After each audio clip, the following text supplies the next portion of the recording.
Sports app and anywhere you listen to podcasts. Let's talk some sports. It's Big D Energy.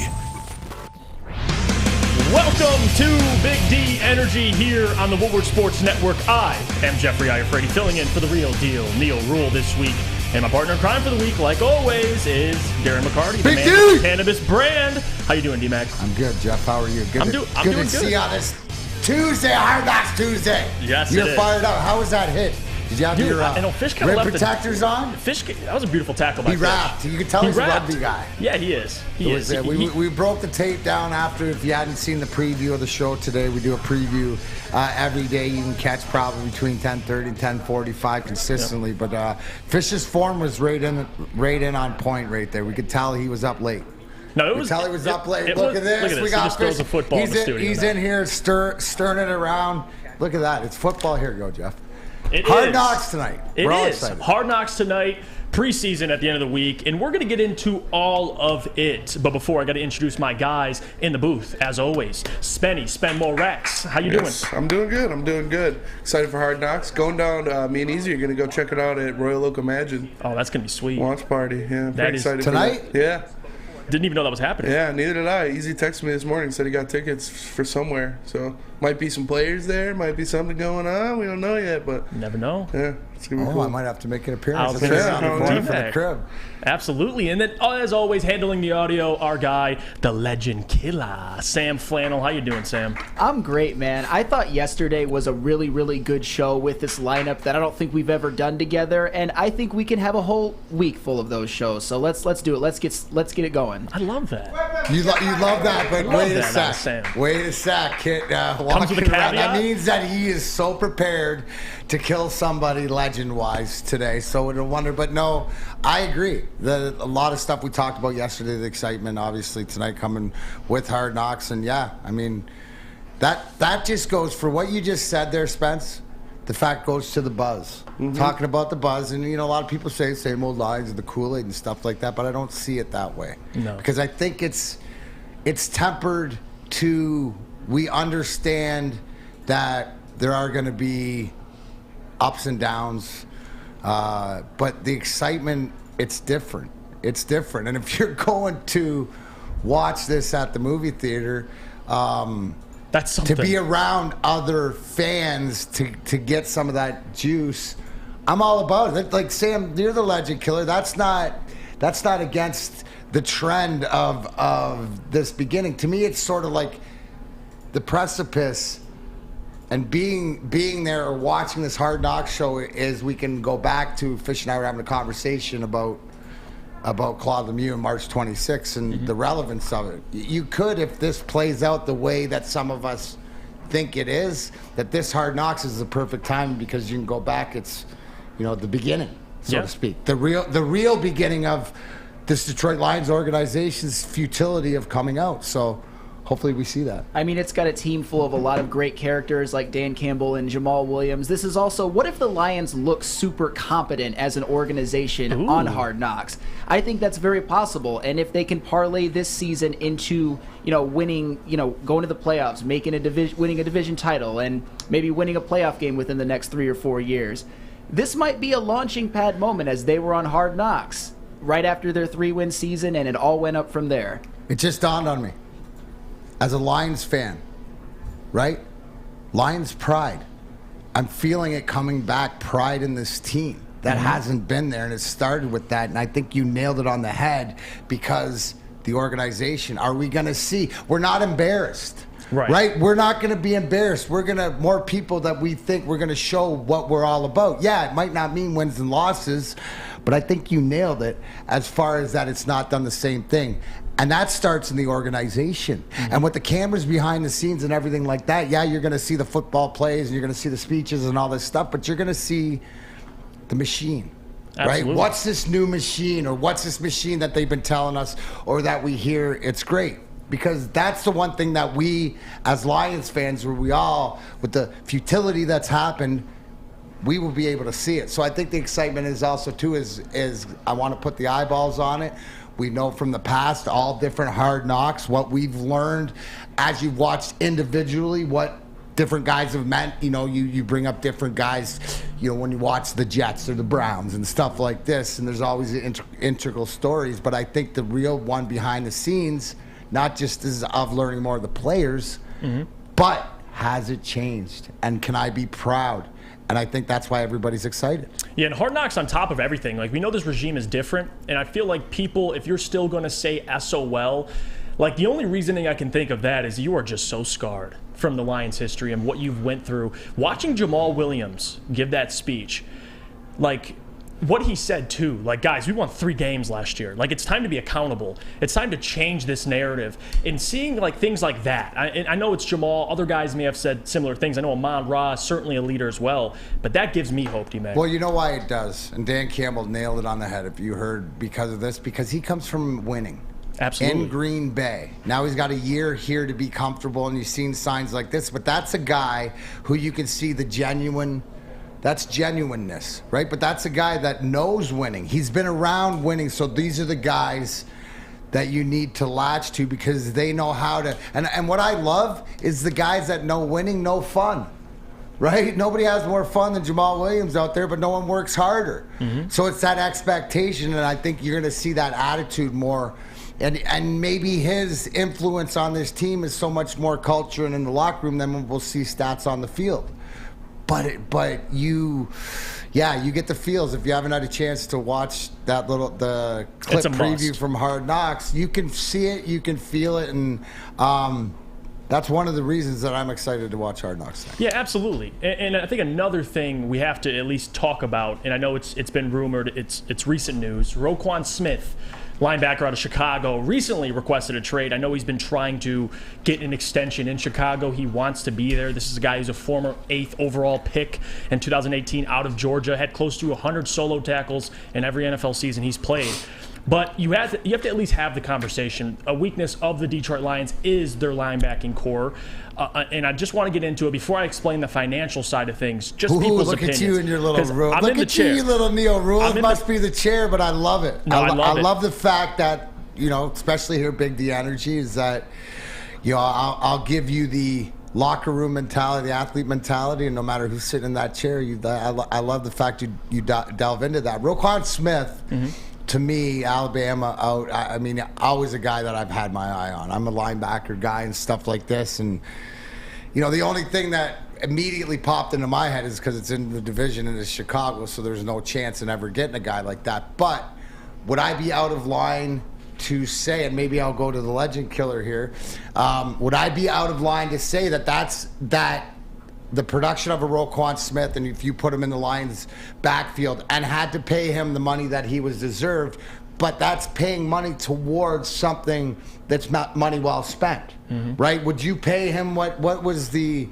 you see that he was offered, Chicago offered him something, but I think it's the quote, and I'm going to paraphrase that I heard, is this he felt some disrespect from the team. He did. And that's huge, man. And how are you going to disrespect that guy like that? But first, I wanted to ask Sam. Of course. So is Roquan Smith, obviously, we know he would fit because we are a little thin at linebacker here, but is he one of the guys that it's not going to hinder you to pay him that linebacker money, that big linebacker money, or is he not the guy? I think he is the guy. I think he's one of the best middle linebackers in all of the NFL, one of the most complete. He's a tackling machine. He had 163 last year, and in the past 2 seasons, 30 tackles for loss. He can blitz, 14 sacks in 4 seasons, and he's good in pass coverage. Every single season of his career, he has had at least 1 interception. And he's only 25 years old, and it fulfills a desperate need of the Lions. Imagine what Roquan Smith would do to this defense overnight. I absolutely would make the investment in Roquan Smith. What about you, Spence? Yeah, I agree with Sam. He's an all-pro guy. He's a guy that comes in there and he's the best player on your defense when you bring him in. So I think that him. And somebody hit me up on Twitter, like him and Malcolm Rodriguez would be a ridiculously athletic linebacking core. So that would be something I would love to see. He'd be a guy that can mentor some of the younger linebackers that we have. So I'd love it. I don't think the Bears will do it because you don't want to trade in the division. Right. It's tough to do, especially with a guy of that caliber. But I would do it. I would offer whatever they need and pay him whatever he wants. And right now, ESPN's Mike Clay reports that destinations that are likely, or the places that have been intrigued by Roquan, are Baltimore, Miami, New England, and Denver. And what do all those things have in common? Wow. Contenders. Competitors, Yes. contenders, obviously. Why wouldn't John Harbaugh and Baltimore want him and stuff like that? But you look at Miami and you look at what Denver's done there too, adding Russell Wilson, and he's got some weapons and stuff, but that makes all three of those teams that much better right away. Absolutely, and they have the assets to fork up. So not only would you have to pay Roquan, but you'd also have to give up assets. And the question is, and you brought it up, D-Mac, would they trade him in the NFC North? I don't think so. I don't think that would happen. I mean, the guy's 25 years old. He's just entering his prime. And Roquan, I mean, he's like, if I was Roquan, this is how I'd be looking at it. You see Darius Leonard and Fred Warner just get paid a little under $20 million per season. And as this is how it is in the NFL, the next man eats. That is how it works. No matter if you're better, a little slightly better, slightly worse, I want to get paid more than the last guy. So for Roquan, he's going to be expecting anywhere in the range of $20 million annually. That's where I hit a fence a little bit. Now, I agree he's productive. I agree he's just 25 years old. I just have so much faith in Brad Holmes. Even a guy like Neil Rule has bought me in more and more every single day I do a show with Neil. And just looking at it, I feel that Roquan is a talent you should pay. He's good enough. I mean, this guy's close, basically an all-pro linebacker in the NFL. But the reality is, number one, what are you giving up? What do the Lions have that the Bears would want? And number two, because you'd have to overpay if he's coming in the division. And number two, what does that contract look like? That's the only thing I would ask. And Spence, you could put a poll in the chat and ask. I want to go to the people. I want to see what you guys think. Would you try and acquire, and not just try, but would you be willing to fork up the assets and extend Roquan Smith? Because it's a good conversation. I mean, it's not a bad idea. I just think you got to be wary of it. Yeah, I think that it provides, and I think there's probably less than a 10% chance that it happens here, but the fact is that we're having these conversations with our team now because it's not out of the question that we could attract a top end, guy in a trade or a free agency. That's the interesting thing, is that we're, like think about it. We just went through this with the Tigers and Juan Soto, right? There was no chance in hell that the Tigers would have anything to give up to get that asset, right? You know what I'm saying? Right, like, I mean, it's like you didn't have. I mean, you're giving away some Lafayette Coney Islands, some Jets pizza, Better Made chips is probably throwing something in there. But you know what I'm saying? So now that goes to show you. But at the end of the day, what they're building now, it also too, where you mentioned. He's an $18 to $20 million player. The numbers speak for themselves. Right. This is what I'm interested in, and because this is where, as we look at Goff as the gap control at quarterback, paying him what we have to, club option $32 million. Where are you going to spend your money?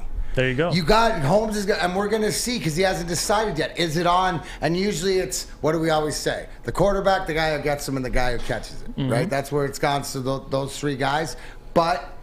Where are you going to put it? Are you going to put that money? Because you're going to have to pay one of your position guys, one of your valuable guys, top end money to be successful. Is that not? Yeah, absolutely. Is that right? So is that going to be a defense? If in Brad Holmes' mind that Roquan Smith was the difference in that, I would not in 1 second hesitate going out and giving him that money. If see the combination, because then it shows you direction. I don't think we're there yet, but the thing that I love is we're having these conversations with the Lions entailed. You know what I wouldn't hesitate to do? Let's go to Big Boy and check out the kaibadas, the summer salads. Tell them sense, the hand dip shakes, all at Big Boy. Try a chicken club, chicken cordon bleu, or a sunrise and cheddar. All on our grilled ciabatta bread. Or keep it light with our Michigan apple, chicken Caesar, and Greek salad. Don't forget to cool off with a nice hand-dipped cookies and cream or strawberry shake. You heard it here first. Summer just got better at Big Boy. Fellas, let's be honest. We like things to be easy. We like simple stuff, like sports 7 days a week. We like things uncomplicated, like Lady Jane's Haircuts for Men. Open 10 to 8, 7 days a week. Walk in anytime. Sign in, sit down, watch your favorite team play, and before you know it, your hair will be game ready. Open 10 to 8, 7 days a week, walk in anytime. Lady Jane's Haircuts for Men. It's wicked awesome. Hi, I'm John from Better Rate Mortgage, and to me, family is more than blood. That's why I have the biggest family in Metro Detroit. If you're looking to buy a house or refinance and need a loan, come get treated better than family by me and our entire team here at Better Rate Mortgage. We pride ourselves on giving you better advice, better service, and a better loan experience. That's why we are Better Rate. If you're looking for a new mortgage, come get treated like family. Actually, better with Better Rate Mortgage. Visit us at mybetterrate.com or call at 248-480-4467 today. A ton of fun, a ton of sports, and a ton of man meat. Welcome to the Woodward Heavyweights, live daily 5 to 7 p.m. on Woodward Sports. We're back. Big D Energy. Filling in for Neil Rule. It's Jeff Iafrate and four-time Stanley Cup champion Darren McCarty. And we got a lot to cover today. It is the day of Hard Knocks. Is that Drake's new album? Okay, that was a good one. I can't even lie about that. Sounds pretty close. But today is the debut of the Detroit Lions on Hard Knocks on HBO. Everybody will be tuning in. Spencer, Easy, will be in Royal Oak tuning in, I'd imagine. So lucky you guys. But I do got to talk about one thing, because we got some of the good news out of the way, the optimistic stuff. But what about the disappointing stuff? Like some of these rankings that came out. ESPN ranked the Detroit Lions offensive line 26th out of 32 in the NFL. And before we dive into it, because we can pick it apart, I just want to explain how they value the offensive line. And as you can see right there, Chicago, a team that I feel has a terrible offensive line, is 11th. So just seeing that, it makes no sense. But I'll explain how they value it. They look at, and it says right here in the article written by Seth Walder, we ranked all 32 teams' lines by combining our predicted pass block win rates and run block win rates this season. They are based on the past performance of each projected starter over the past two seasons. The issue I have with that is no Ragnow last season, and Panay was a rookie, switching between left and right tackle. So there's a lot of things that go into it. But 26, D-Mac? It's ridiculous. Come on. Ridiculous, because did we not have... What's the first thing that I said last night when this came up? Is that, whoa. Didn't PFF do one that put us in the top 5? Where are we there? Third? There you go. Mm-hmm. Third, so you have third and 26 projection off of whatever else. I mean, what's closer to the truth? What I would look, if I was breaking these down, right? Who are the, where... In the PFF, the Lions were third. Philly was first. Check and those are great offensive lines. Where are they on this list? Where are the other teams on this list to whatever else? And you're going past performance. If that's what they're going on, you have only a guy, like you said, your proverbial gold jacket guy and Penei Sewell, that the first half of the season, you can almost throw out the first half of the season, because I think the coaching staff, not only with the on-field coaching decisions, but everything else, position-wise, injuries, we're figuring it out. So you go from the second half of the season. I think that's here. You want to know what chalkboard material is?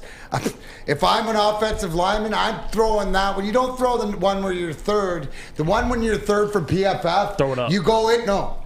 You don't throw that one up. You're in the room with the boys, and you're going, "Do you see that? Hey, you see that? Yeah, they know.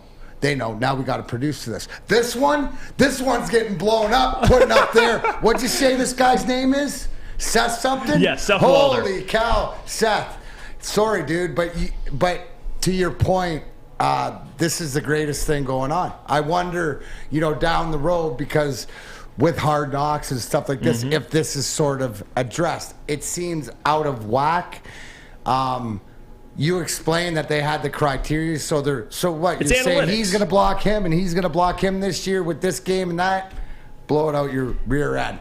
I'm more, right? Maybe they're not the third best offense, right? But to me, they're top 10 until they prove me they're not, as long as they're healthy. And what did they prove last year? When they weren't healthy, who's the biggest surprise, right? The guy who you're gonna have to put the spotlight on this year is, can Josh Jackson continue to develop? But Haloti Ngata earned some of that money that he was paid, that we were all threw out the window like he was Uwe Krupp back in the day. No, he came in and he helped, and I think that the mentality's there. But no, these guys should. If I was Dan Campbell, I'd blow that up. Oh, if I was Ben Johnson, I'd blow that up. And you know what I mean? These guys stink. Yeah, I guess you guys are the 26th ranked offensive Yeah, no, line. I guess you guys stink. And if these guys are as mean, hungry, and together as they're going to use this as motivation. So you need this sometimes. And this is why also this is more motivating for a team like the Lions than it is to be third. You're 100% right. And on top of that, this is why analytics to me, people like to pick and choose when to use analytics. And analytics, for the most part, has changed how people view sports. It really has. Analytics aside, are the Lions the 26th best O-line in the NFL? No. So clearly they're basing it off measurements and dimensions. But I will say this. I knew in the list, as soon as I saw the Bears 11th, that this thing was bogus. And I got to say, too, you mentioned last year with this offensive line, no Frank Ragnow, and you still were producing 100-yard backs. Craig Reynolds, 100 yards. DeAndre Swift, he played well. Obviously, he's talented. But it does not matter who was running behind them. Jamar Jefferson looked good. That's how I can determine if an offensive line is talented. Those guys move dudes. But after that, I do want to get to Sam and Spence. Sam, when you saw this ranking, man, what'd you think?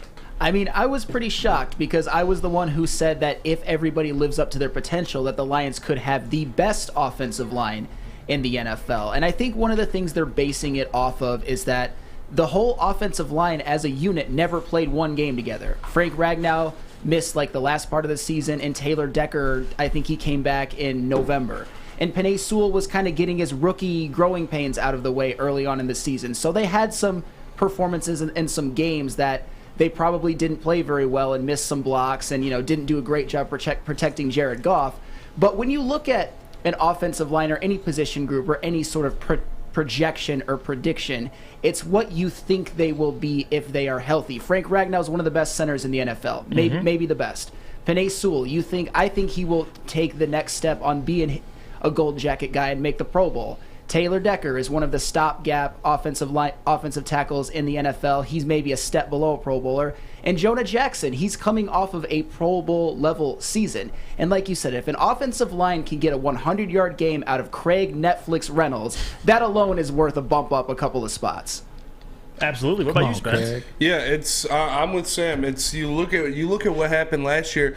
Even I said it in the chat. Evan Brown provided some good depth. That's a good depth piece to have on. He came in and he was a graded out top 10 center in the league last year as our backup. So I think that's important to think about as well. Obviously, we know Frank Ragnow is the second best, if not the best center in the league when healthy. I don't think he's better than Quentin Nelson, but he's right up there with him. And then we all know what we saw from Penei Sewell and what he's going to do this year. You got Big V playing at a great level. You have, like Sam said, Jonah Jackson coming off a Pro Bowl alternate season. And when healthy, when playing all year, Taylor Decker can play at an all-star level. So I'm not sure if they're just using, like you said, they're using the last 2 years. So those are kind of some injury-riddled seasons for these guys.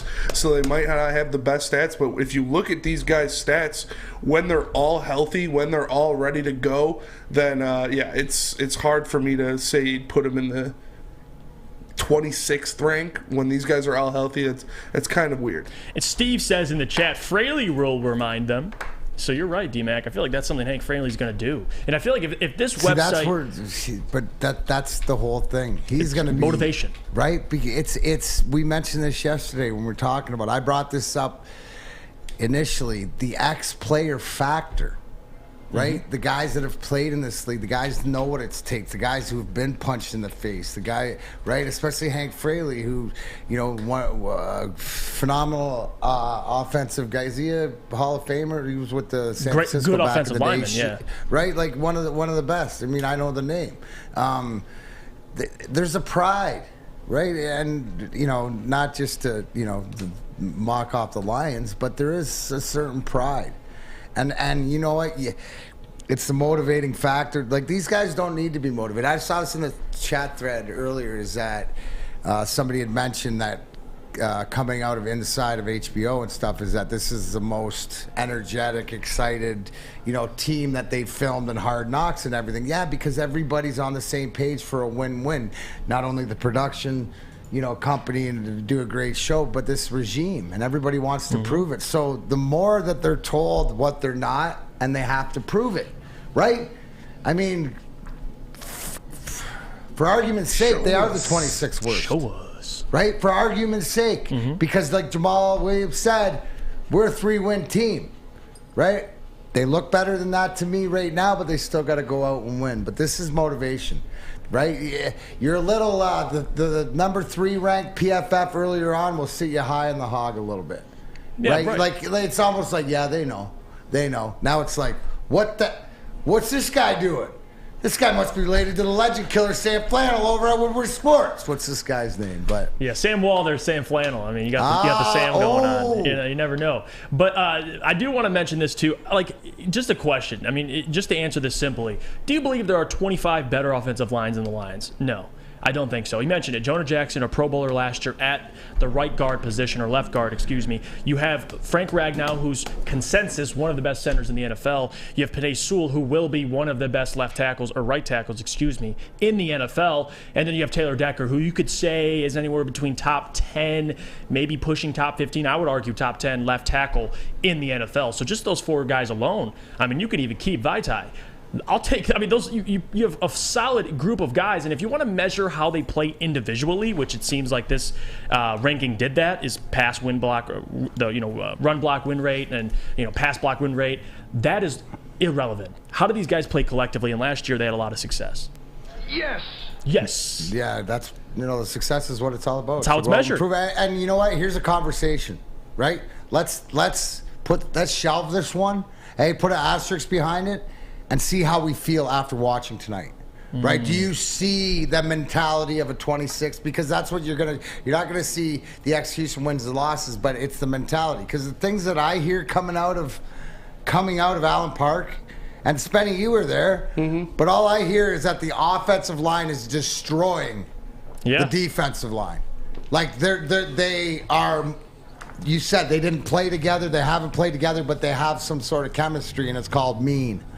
Right? Did you notice anything did anything stand out to you when you were at practice the other day? Yeah, I mean, the big uglies are being big uglies. Like, you love to see it. You love to see the hogs down there going after it. And that's, it's like you said, when these guys are healthy, when they're in there together, they are mean. They're playing angry. They're being aggressive, and they're hard to stop. Like, these guys, if they get their hands on you, it's not going to be a good day for you, any one of them. So I'm excited to see them go out there and do it against somebody that they don't have heart for, somebody they're not their teammate, somebody they don't love, and just be angry and be Penei Sewell and choke out Aaron Donald. Like, I'm ready for it. You know what I'm ready for? Oh, you know what? It's because baby steps, right? Because you might not be old enough, right, to be a Detroit Lion. So where do you start? Where do you get your reps in? I'll tell you where you can go. The Academy of Warren. Absolutely. Brand new state-of-the-art sports stone field house that has a regulation basketball court, volleyball court, and soccer field, and can also be used for 7-on-7 football. Offers kindergarten to 8th grade featuring AM and PM latchkey. Small classroom sizes, Learning Street, Futuristic Media Center, free breakfast and lunch, Houghton Mifflin curriculum, academic games, and athletics. So enroll today, theacademyofwarren.net. Tell them Woodward Sports, we sent you. Academy. It took exploring 50 different formulas and hosting countless taste tests, but we believe Gypsy Vodka is the smoothest vodka on the market. Don't believe us? Ask the owners. We're Mike and Adam Kazanowski with High Five Spirits Distillery. We're in close to about 1,200 locations throughout Michigan. We wanted to create a brand that was geared more towards freedom, love, adventure, and at the end of the day, we really wanted to tell a story that inspired other people to take risks, follow their dreams, whatever that might be. We aren't quite sure if they consume more beer or sports. Either way, the heavyweights are here. Live on Woodward Sports, daily 5 to 7 p.m. Hey, it's Scott from the Woodward Bet Show. Hey, guess what? We're getting closer and closer and closer to the NFL season. We're excited. We've been doing all kinds of drafts. We've been talking fantasy sports. We've been talking all kinds of stuff over that 4:30 at the Woodward Bets YouTube page. Hey, you also got to get over that App Store and download oddstrader.com. It's got live scoring, play-by-play updates, the best place to check all the odds at the sports books right in the palm of your hands. But hey, let's get to some winners. We need some fun coupons. I know one thing we should be always attacking are them unders in that Tiger game. That's what we're rolling with here tonight. Under with Bieber pitching for the Indians. Sounds good to me. Woodward Bets, oddstrader.com. Check it out. Welcome back to Big D Energy here on the Woodward Sports Network. I'm Jeff Iafrate here alongside Darren McCarty, four-time Stanley Cup champion. And we got a lot to get into still about the Lions. A question that was posed that I also want to go to the people with, because I feel like this is a really good question that Spencer he always comes with the fire questions, by the way. He always has great questions. And this one right here, I want to ask Lions fans, what would you rather have happen? The Lions win the division or win a playoff game? And before I give my answer, it's a pretty easy answer to me.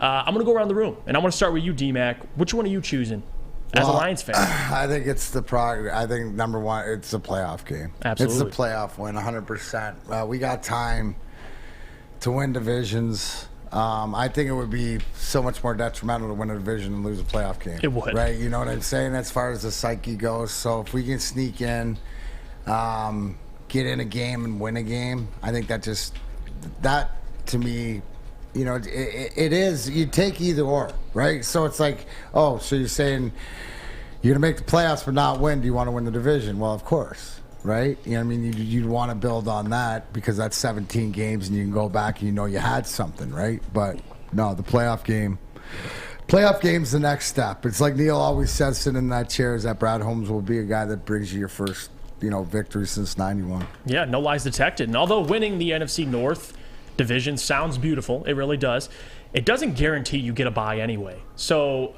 to me, I mean, you still need to have the best record in the NFC. So I'm taking the playoff win, especially in this city of Detroit that is starving for a playoff win. I've yet to see one in my lifetime. Tell them right now, Lions fans, it would mean much more for a playoff win. It's been 30 years, guys. Like 30 years since the playoffs. The Lions have won a playoff game against the Cowboys in '92. And D-Mac said it yesterday. This is a football town, although it's hockey town. People love their Lions. And imagine just the atmosphere if they win a playoff game. Imagine the network. I mean, we would all go crazy. But I do got to defer. I want to ask you guys, Spence, what do you think, man? When you made the question, what's your answer? 100% playoff game. Yeah, it's like D-Mac said. Like if you win the division and then lose a playoff game, that's more detrimental than a lot of things happening. So I definitely would rather win a playoff. You always see the graphic up there, haven't won a playoff game in 30 years, haven't done this in 30 years. So to get your name off of that, to get that monkey off of your back per se, would be a great thing, and I think it would be a lot better for this team than to win the division. What about you, Sam? I would say a playoff win as well. And first of all, I take a lot of stock in winning a division. I think it is a really big deal. But if you win the division and go in and lose a home playoff game, that is implied as an upset. You are being upset. You are losing to a team on the road that probably has a worse record than you and is not as good as you. I want a playoff win. I want to go in because even if you get in as a wild card, you had a good season. You probably had a winning season and you played well, and especially with the Lions, how starved we are for playoff appearances, and a win in the playoffs for the Detroit Lions, this city would erupt. And you guys hit it both on the head, all three of you. Imagine winning your division and then losing a playoff game. I mean, that's an Aaron Rodgers-esque move, to be honest with you. Last year, that's exactly what happened. So for me, my point of view, imagine a scenario where Dan Campbell and Brad Holmes, they would be the only other regime to win a playoff game. Like, that's a big deal to me, and it would be significant because people right now, I mean, we're not completely sold on Dan Campbell. I love the guy. I love his enthusiasm. I love his personality. But at the end of the day, it comes down to winning football games. So if you can win a playoff game, my God, I mean, give Brad Holmes a lifetime extension. And depending on how we look in the season, you might consider Dan Campbell a lifetime extension. So for me, it's an easy answer. I know that the poll is kind of one-sided. 17% pick win the NFC North, and then 83% choose win a playoff game. So I link a lot of Lions fans. It's all consensus. I'm going to go a little off because there's a great question in here, and I forget who asked it, but about, coming off Hard Knocks, what are the records of the teams, the best records? That's a great question. question. I went, I did a little deep dive. The best one was the 2010 Jets that finished 11-5. And as I'm scrolling down this list, we got the 13 Bengals 11-5, the Ravens in 01. But I'm looking at the worst records and stuff like this. Braylon was on that Jets team as well. Yeah, it's like 7-9, a lot of 7-9s, a lot of so. The Hard Knocks, obviously, with the teams that they go to training camp, there's criteria, right? And it's come down to, but I think if you're looking at the question that was proposed, like I am, right? It seems like a blessing more than a curse to be on Hard Knocks. Right? If I'm going to say that, looking at the track record to some of the records and different things like that. You mentioned Braylon was with the Jets and stuff like that, so he can give you the behind the scenes of a younger guy in that atmosphere with having cameras around in a younger age and stuff like this, and what they got right or what they didn't get right. You know what I'm saying? Absolutely. And so it's interesting, but just doing a quick scroll of different records and seeing that teams had become successful. Now, I know that it was more teams with the losing records that, were on the upscale and stuff like that, but I think that bodes well. I like it because I got them at 8-9. So that, to me, hopefully the trend sort of continues, and you never know. But I guess in that Jets team and stuff, it didn't hinder. You would think that all that's get behind the scenes, having Rex Ryan at the time or different things that it might be a detriment, but it seems like it's not a detriment. It seems like it's helped teams, and the record's proven it. Yeah, and I think that'll be a similar situation with the Lions too. Like if you watch them, you watch the little snippets that Lions will put out on their social media. You see the inside with Hard Knocks, and even the people from Hard Knocks say, listen, we have cameras everywhere. In meeting rooms, outside, there's tons of cameras in training camp, all over the place, and the Lions are handling it very well. And I know Pat Riley brings up a great point. The Cowboys were 12-5 last year after Hard Knocks. I know it's the Cowboys; they're much talented, but to your point, didn't hinder them. It's right. Yeah, didn't up hinder until them. last year, right? So it's there you go. And Eric Lynn says in the chat, at Woodward Sports, we need to be patient. People can say all they want about MCDC, but you can really feel the change in energy and perspective from top down in the Lions. I predict 7-8 wins like DMAC. I think that's more of a consensus. I know I have 8-9 as well. I went through the schedule and did my win-loss record, and just for this team to win 8 games, that's a dramatic improvement considering last year, the injuries, Jared playing, missing a couple games as well. We got to see Tim Boyle in action. I think this year, and I always mention Jim Schwartz. That's the guy I always go to. Jim Schwartz in his first 3 seasons, 2-14, 6-10, 10-6. So if Dan can mimic that 3-year span, they're going to be just fine. No, it starts tonight. Everybody should be excited at least to get behind the scenes, and I think it's maybe a little bit different. I've heard people be in the past coming out of camp just more wildly, oh my gosh, more aloof to the fact of what's really going on there. I think everybody's. Because you got to remember, no matter how old you are, you're in the same position as a Lions fan, right? About seeing a victory. There's a very, very limited. As days go on, there's more limited to the people that actually see a championship. So we're all in the same. But I think that it's good to have that harnessed. We're not expecting. Every time I think of the Lions, I look at the Red Wings and the Pistons also, because it's sort of having that harnessed. I like what I'm putting out there. Right. I know it's not going to be the end-all be-all, but the direction that we're going. So you're confident. It'll be interesting to talk about it tomorrow after seeing what comes out today, because I think it's just going to reinvigorate all our Lions fandom. And Daniel also says, super early hypothetical, if the Lions can squeeze into a wild card spot, who's the best case realistic opponent you would want for that elusive potential win? Cardinals. Yeah. Cardinals? That's the first one that's pops to your mind. Obviously, you expect the Cardinals to obviously be there with Kyler Murray and stuff like that. Their dysfunction and disrespect for us showed last year, and it doesn't. There's one thing in sports. when you disrespect an opponent, but it's the way you do it, and like last year with Arizona and Kyler Murray saying, we didn't prepare, we didn't do that.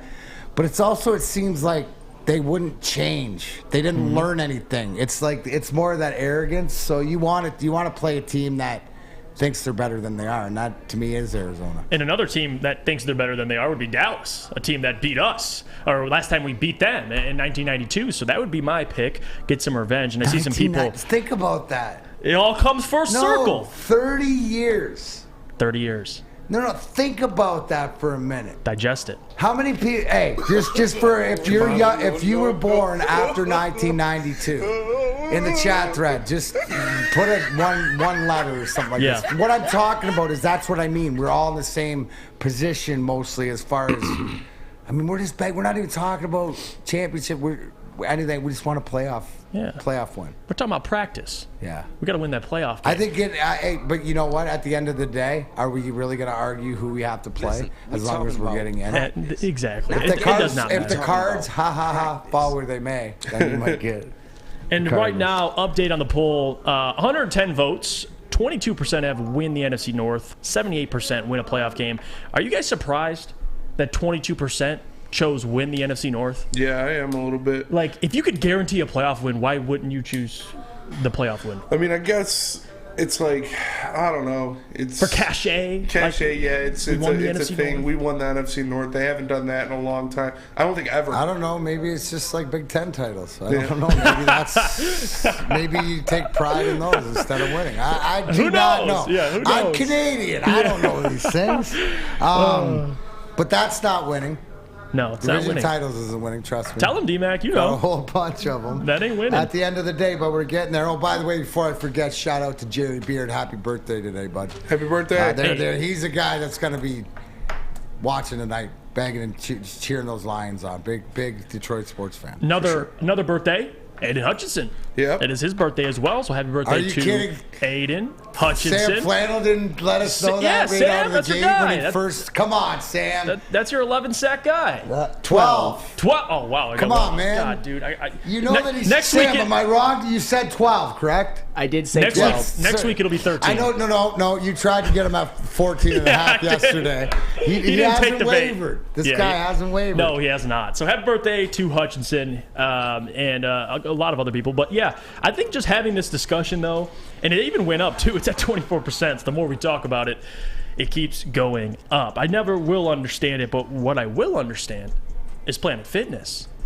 And Planet Fitness is currently inviting all high school teens between ages of 14 and 19 to work out for free all summer long via the High School Summer Pass, and it goes all the way until August 31st. Planet Fitness is home of the judgment-free zone where you can work at a non-intimidating, judgment-free atmosphere with membership starting at only $10 a month, or you can get the Black Card for $24.99 per month. Join today in club or online at planetfitness.com. Planet Fitness, where D-Mac? Your fitness is essential. At work and at home, we're there with smarter security solutions. Featuring complete automation with customized alerts and more. For over 90 years, we've been the company that's been counted on to protect what matters most, all with personalized service and care. Right now, for a limited time, receive a free video device plus free installation with a new home system. Guardian Alarm. We protect Michigan. Game is won in the trenches, and our big fellas don't mess around. The Woodward Heavyweights on Woodward Sports. When you need apparel, there's only one place to go. Big Frog in Novi. With no setup fees, no artwork fees, no minimum, and a 24-hour turnaround, you can have your whole team outfitted in no time. Embroidery, direct-to-garment, vinyl, and screen printing, Big Frog has it all in all the styles you want. So whether it's a sports team, fundraiser, school event, or corporate needs, Big Frog is your one-stop destination. Visit bigfrog.com/Novi or call 844-4-BIG-FROG. Oh, I'm sorry. Alta here for DMAC. At Alta, Uptime Matters. Alta Equipment has everything you need to get the job done. Have a bog project coming up? Alta Red has you covered. Call them today. 844-GO-TO-ALTA. That's 844-GO-TO-ALTA. Welcome back. Big D Energy here on the Woodward Sports Network. Jeff Iafrate here for Neil Rule, filling in alongside partner in crime, Darren McCarty, 4-time Stanley Cup champion. And we still got more Lions guys. I think that's it. It's the day of Hard Knocks, and we're doing a mostly Lions show. And the next question I got to pose to the public and to everybody in the studio is another great question. And it is, what is more realistic, guys?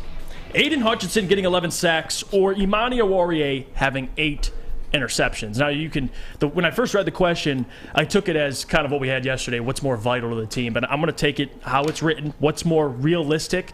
And to me, no question. I mean, Sam Flannel, I'm on your side right now. It's going to be Aiden Hutchinson getting 11 sacks. No way. And because if Imani gets 8 interceptions, it means the pass rush is getting to the quarterback. So I guess, either way, I just think more realistic being the question, it's going to be Aiden Hutchinson. I mean, the number 2 overall pick, excuse Neil as well for having these types of expectations on Aiden Hutchinson. And although Imani Oruwariye is one of my favorite players on the Lions, he's truly an underrated corner. If he got 8 interceptions this year, that would be 14 interceptions in 2 seasons. He had 6 last year. So you're approaching like another level for Imani, which maybe he can get there. Who knows? But for me, I think Aiden coming out, getting 11 sacks, it's not like there's another guy. It's going to take some time for him to get back. That's really the only guy you could say is a double-digit sack guy on the Lions. So I'm going to go with Aiden. And that's my opinion, but I'll defer to you, D-Mac. What do you think? See, I'm going to go, here's what you said, or what you brought up, right? 6 takeaways last year by Oruwariye, 6 interceptions with not a lot of pressure. We're expecting to get more pressure. I'm expecting him to see more balls. I'm expecting out of here, I'm going with Oruwariye in the 8 intercept because I think that the defense plays quicker. I think that maybe to the fact as I'm going to go with Hutchinson being a rookie, and the second-year guys with what the defense has is they're going to be able to close that pocket as he figures out how to get to the quarterback. It's probably going to take him a season to get there. I got him at 8 to 10 sacks, right? 12's a little high. I mean, even 8's a little high, but Oruwariye is a ball hog. All right? So with I think, say, for example, if last year the quarterback had 3 seconds in the pocket, I think this year could he have 2.7 seconds? That's a possibility. I'm waiting to see that if there's more pressure. And saying that, the quarterback's got to get it out earlier. Is the athletic ability, did he make 6, gimme picks? Or were they smart athletic picks from what I remember? I can remember 4 of them that were legit picks. So in saying that, I'm going to go with Oruwariye.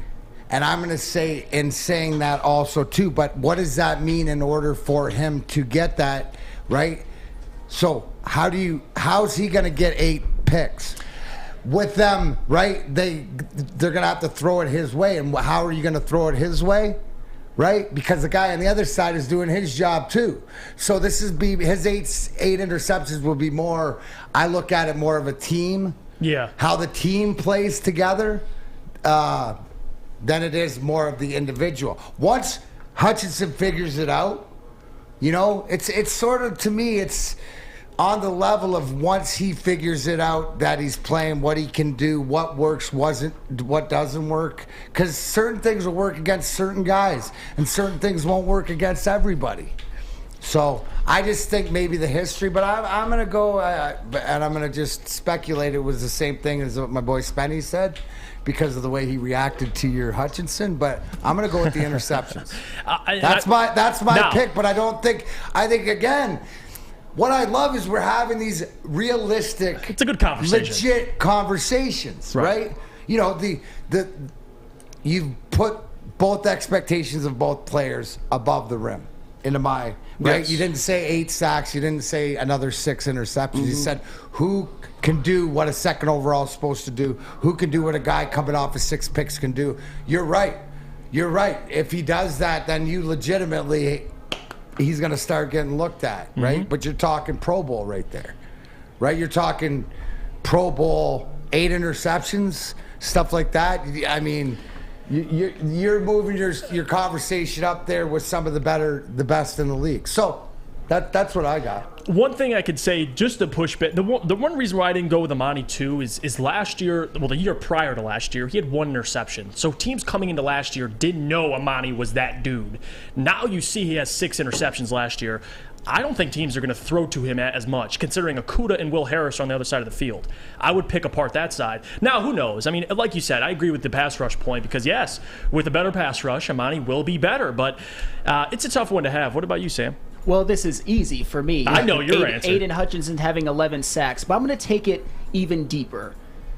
Sacks are a much better representation of defensive end play than interceptions are of cornerback play. I believe Aiden Hutchinson is going to step right in and be a very good defensive end, and I think eventually he's going to swim in the waters of like the Bosa brothers, the Watt brothers, Myles Garrett, Chandler Jones, of the like, and they put up sack numbers, and I think that Aiden Hutchinson will too. For cornerbacks, I've got some names I'm going to throw out. Jalen Ramsey, Stephon Gilmore, Patrick Peterson, Darrelle Revis, and the GOAT Deion Sanders. What do they all have in common? Tell them, Sam. None of them had an 8-interception season once in their entire career. And they are still, obviously, some of the all-time greats. If you are a great cornerback, which I believe Amani Oruwariye can end up being, teams aren't going to throw his way. And that's what I think will lower his interception numbers. But if you are a great defensive end in the levels of the Watt and Bosa brothers, you are going to put up huge sack numbers. And I think it'll all start this year for Aiden and only continue further on into his career.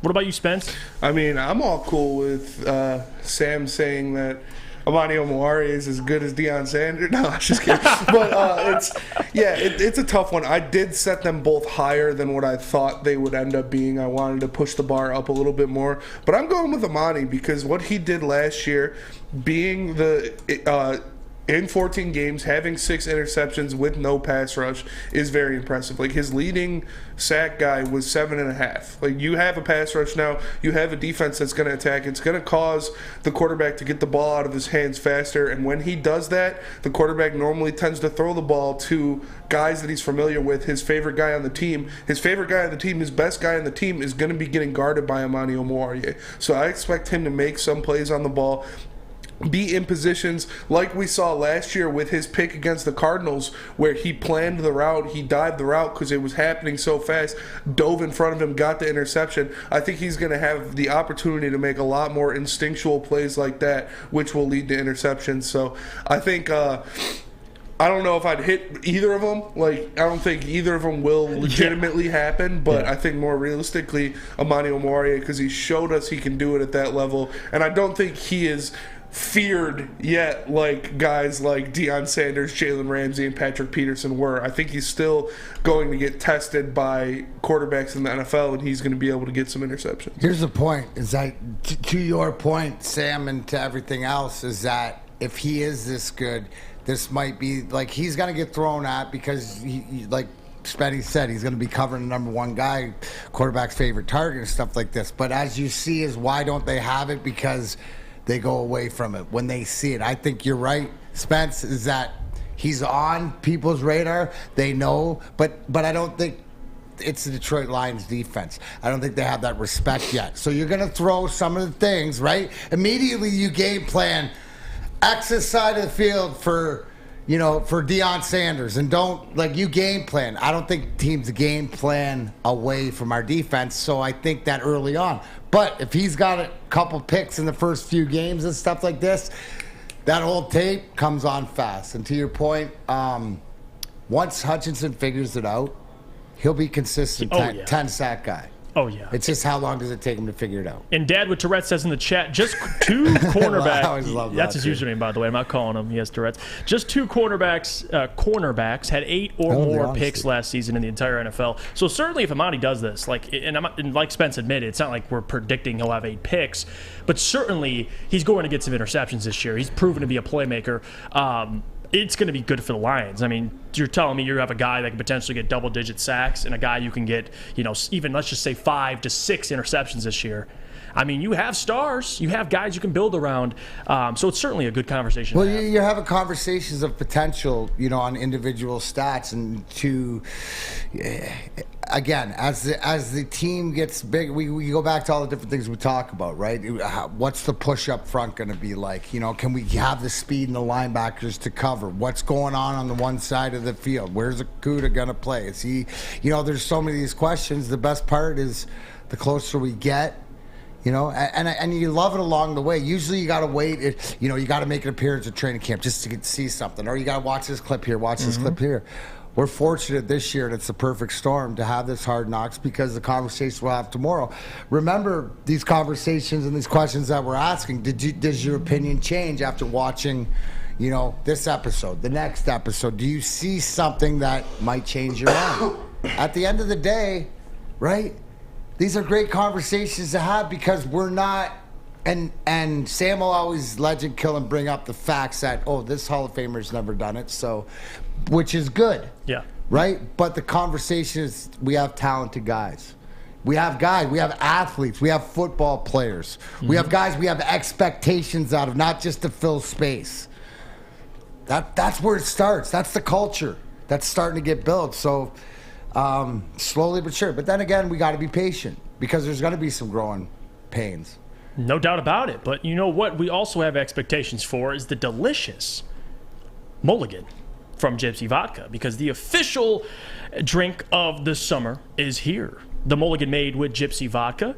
When you're out on the golf course or simply hanging in the backyard, crack a mulligan. The mulligan is calling your name. Ask for the mulligan at your local golf course or at a Total Wine near you. Life is full of hard choices. We're here to make one of life's biggest decisions as simple as possible. My name is Christina Gennari, and for over 20 years, I've helped hundreds of families buy and sell homes. We cover all of Metro Detroit and more. From large luxury homes to starter homes, we will work hard to make sure that you get the home of your dreams. So if you're in the market today or even thinking about buying or selling in the future, make the obvious choice. Christina Gennari, the obvious choice in real estate. Visit us at soldchristina.com today. A ton of fun, a ton of sports, and a ton of man meat. Welcome to the Woodward Heavyweights, live daily 5 to 7 p.m. on Woodward Sports. Ciabattas, summer salads, and dip shakes. All at Big Boy. Try a chicken club, chicken cordon bleu, or sunrise ham and cheddar. All on our grilled ciabatta bread. Or keep it light with our Michigan apple, chicken Caesar, or Greek salad. And don't forget to cool off with a frosty hand-dipped cookies and cream or strawberry shake. You heard it here first. Summer just got better. Let me tell you about our friends at Chili Peppers Tanning, because you can join the Pepper Club at Chili Peppers Tanning. You'll get all of the best deals, plus they will beat all competitors by $5. Chili Peppers has the hottest bulbs, hottest deals, and the darkest tans. 26 locations and more on the way. Chili Peppers Tan. Chili Pepper. Welcome back to Big D Energy. It's your boy, Jeff Iafrate, filling in for Neil Rule this week. As always, Darren McCarty next to me, and we still have a little bit more Lions to talk about. We'll be talking about the Red Wings later in the show, as well as Pistons talk. But before that, we did a little thing yesterday where we broke down the first 3 games of the season. Or the 4 games, excuse me. And I think, according to the chat, we were 3-1. We went off the chat's voting process. You guys had them at 3-1. And we thought it'd be a good idea to predict the next 4 games. So we're going to keep the 3-1 record, and we're going to walk through this schedule. And we'll start with Week 5. It's the Patriots. At Gillette, by the way, which is going to be a tough one. It always is, playing at Gillette Stadium. But we're going to go around the room. Spence, you can put it in the poll in the chat. Do you guys think they beat the Patriots at Gillette Stadium on the road? And now, they're 3-1. We're going to leave off where we were yesterday.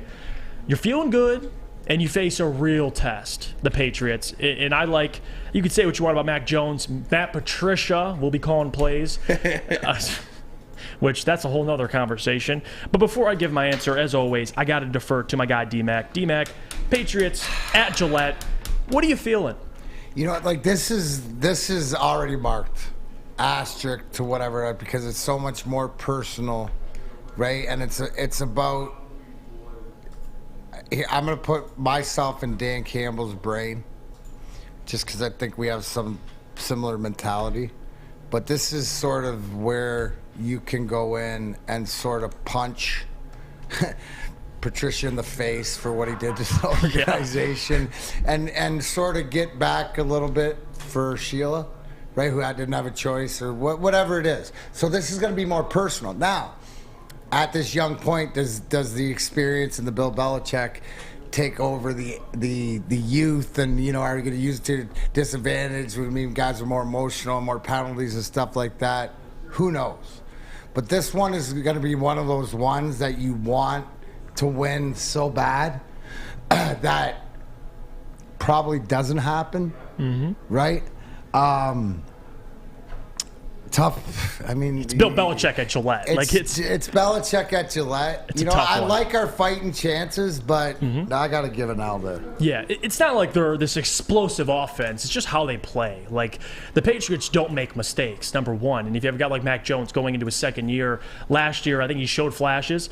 I don't think Mac Jones is going to be the Patrick Mahomes or Josh Allen of the future, but he's certainly a good quarterback. But I do want to take it to you, Sam Flannel. What do you think happens, man, week 5? I think the Lions lose this game. I think this is the classic Patriots game where Bill Belichick's defense befuddles a young, up-and-coming team like the Lions and holds them to like 10 points and forces multiple turnovers. This is Bill Belichick's MO. It's at Gillette, which is a house of horrors for pretty much the entire NFL. This is their first kind of blowout loss, the Lions. Okay, so we got D-Mac, you said loss, but it'll be close. They'll be fighting, right? They're going to fight every game. Of course. But I agree more. I think Sam and I are on the same page as far as it's the Belichick effect. And you know what? In Gillette. So okay, so we got loss. I feel like it'll be a loss too. Close game, though. What do you think, Spence? Yeah, I got an L there. This is a terrible stretch for the Lions here. This is a gauntlet. It's ugly. And, yeah, it's tough to say this Lions team's going to go into Foxborough and beat the Patriots. So we're going to base the record off what the chat thinks, and who knows, they might be slapping W every single time, but we're going to roll with it. Right now in the chat poll, we have 66 votes. Will the Lions beat the Patriots in Week 5? 65% say win, 35% say loss. And I'm curious to see how much of that 65% is more optimism, like, hey, you know what, we got something brewing. You're calling it down the middle, and whether people are doing it for whatever else. Fandom, that's what the chat speaks. The chat speaks. The chat speaks, and we will listen. So the Lions, we'll put them at 4-1. All right, we'll listen to the public. We'll move on to they're winning the NFC North. Yeah, Spence, you know like that. it. And we'll go to Week 6 is a bye week. Then we're going to move on to Week 7, which I'm curious to see what the people think about this. Week 7, they take on the Dallas Cowboys at AT&T Stadium.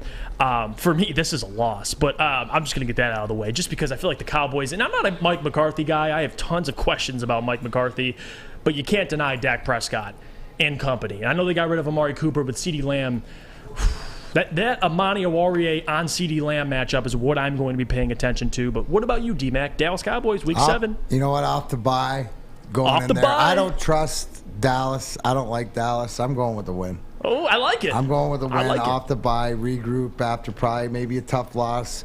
But, Dallas ain't, and you know what? This is for Pilar. I don't think you're winning this year, Pilar. Cowboys. Absolutely. Lions. Let's go. What about you, Spence? Yeah, that's an L. It's, again, going into Jerry's world. Dude, it's tough. We do have coming off a bye that gives us a little something. We get an extra week to prepare for them, but man, it's tough to go in there and win for any team. And I guess you could say they're coming off the bye. You get a week of Dan Campbell's speeches, hyping the team up, talking about the loss. They're going to play much better, clearly off a bye week. But Sam, what is your heart telling you? Is before you say that, is this where we expect Jameson Williams off? If he's on the list, is this where we expect to see him? Right? Yeah, that's projected. CeeDee Lamb, 5-6 weeks Jameson Williams on the field. And so you know he's going to be looking to show out. You know that when the first game that he comes in, right, they're going to be looking at a couple big plays down the field off the bye week. Hey, Dallas, here's our Ferrari. We'll go catch him. Yeah, we'll take your Ferrari, Trayvon Diggs, Sam, put him I on just wanted to Jameson. fill you with that information, see if that had any Well, unfortunately, it did not. I think that the Lions lose this game. And one of the reasons are the Cowboys still have so much talent. Dak Prescott's a really good quarterback. CeeDee Lamb, Micah Parsons on defense. I think he's going to give the Lions offensive line some trouble because he's just that good. He's like Lawrence Taylor in the making. And I think the Detroit Lions defensive line, Aiden Hutchinson will kind of be going along, playing really well. And this week he might get taken to school by a guy like Tyron Smith. Zach Martin, I think he's going to give guys like Ali McNeil, Romeo Okwara, and I don't know if he'll be on Aiden Hutchinson at all. That offensive line will give this defensive line fits. For the first time, they will be neutralized on the defensive line. And Sid B. Fit says in the chat, the Cowboys were 5-3 at home and 4-4 the year before. They lose quite a bit at home. So that's something you got to take into consideration as well. Like this team, and it's if you were going to beat Dallas in Dallas, the recipe is off the bye, right? Off the bye, right?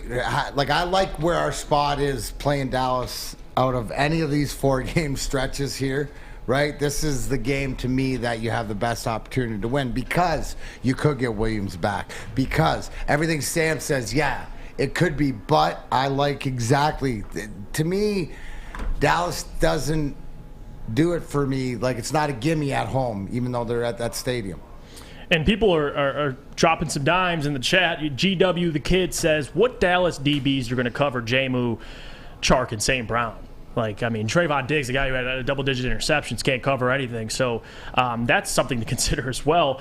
And also, Dirty Dr. D says Cowboys' offensive line is always injured. So, and again, this isn't based on injuries. I think, like Sam Flannel, what's the quote with new information? You're allowed to change your opinion. Absolutely. So I think you have to wait and see how the season plays out. But just you have to look at it from both rosters, completely healthy, who comes out on top. And right now, 81 votes in the chat poll, 60% have the Lions winning. In Dallas, 40% have them losing. And that was kind of a similar measurement. And get the Kool-Aid out. We got one loss through 7 weeks. Hey, what do you think, Spence? That's 6-1? Not a chance. 6-1. All right. We're moving on. We're going to week 8 against the Miami Dolphins. This is at home, by the way. And out of the last 2 games, I feel like Miami's a team that we could beat. I'll save my answer. But this one's going to be interesting. You can drop the poll in the chat, Spence. I'm going to defer to you first, Sam, just to get your opinion on it. Miami Dolphins, they visit Ford Field. Hopefully, according to Lions fans, off a big win in Dallas. What do you think happens? This is my guarantee. The Lions will win this game because Tua Tagovailoa sucks. He's a terrible quarterback, and the Lions will absolutely neutralize him. And another prediction. This is a bold one. The Detroit Lions will knock Tua Tagovailoa out of the game because he's made of glass. He just is. He's always injured. He's captain checked down. And even a guy like Jalen Waddle, who was a burner at Alabama, averaged less than 10 yards per catch. And Tyreek Hill is going to rue the day that he decided to go to the Miami Dolphins and have Tua Tagovailoa captain check down, the new captain check down. He's like Alex Smith, but like 10 times worse. The Lions win this game, I guarantee it, and I can't wait to see Neil the next day. This is going to be so good for this show because this is the Sam Flannel, Neil Rule, the battle. Square off. And I honestly think, right now, that after this game, Neil's going to have the last laugh. I think Tua's going to absolutely, I got a bad feeling that we're going to be, why did we draft Tua? We should have had him. I think that, I hope Sam's right. I pray Sam's right, but I got this as a loss. Mm-hmm. I got this as some sort of schooling coming on, but I could be wrong. Anyways, I'm going to enjoy my spot right here between the two of them for that week, and after you're the that, mediator. So that's what it is. The voice of reason. The voice of reason, the voice as of always. Reason. The calming effect on the show. As always. But I got lost. Okay, so we got lost. You got to win. What about you, Spence? I got a loss. They have the fastest backfield in the history, or the fastest wide receiving core in the history of the NFL. They have a great defense, and they have Tua, who he might not be the greatest quarterback, but he goes out there, he wins games, and he completes passes. So I like guys who can do that. Yeah. And I gotta look at Sam's face. If you can't see it, he's just shrugging at me. I gotta ask you, Sam, too. Your point about Tua is what? That they can win. They win games, but it's like the defense gives up what? Yeah, like 9, 10, 17. Look at the defensive numbers in games that they won, and look at the completions, look at the yards per attempt. Tua Tagovailoa is just asked to not crash the car. I wouldn't say the Ferrari because if that wins, then that wins. And even this year with Tyreek Hill, it's going to make his job that much easier. They will never win any game because of Tua Tagovailoa, and they will lose, and Tua will get knocked out of the game against the Lions. That was oddly specific. But what I will say is Tua will get knocked out. I do want to say on that point, though, you're talking about that Miami defense.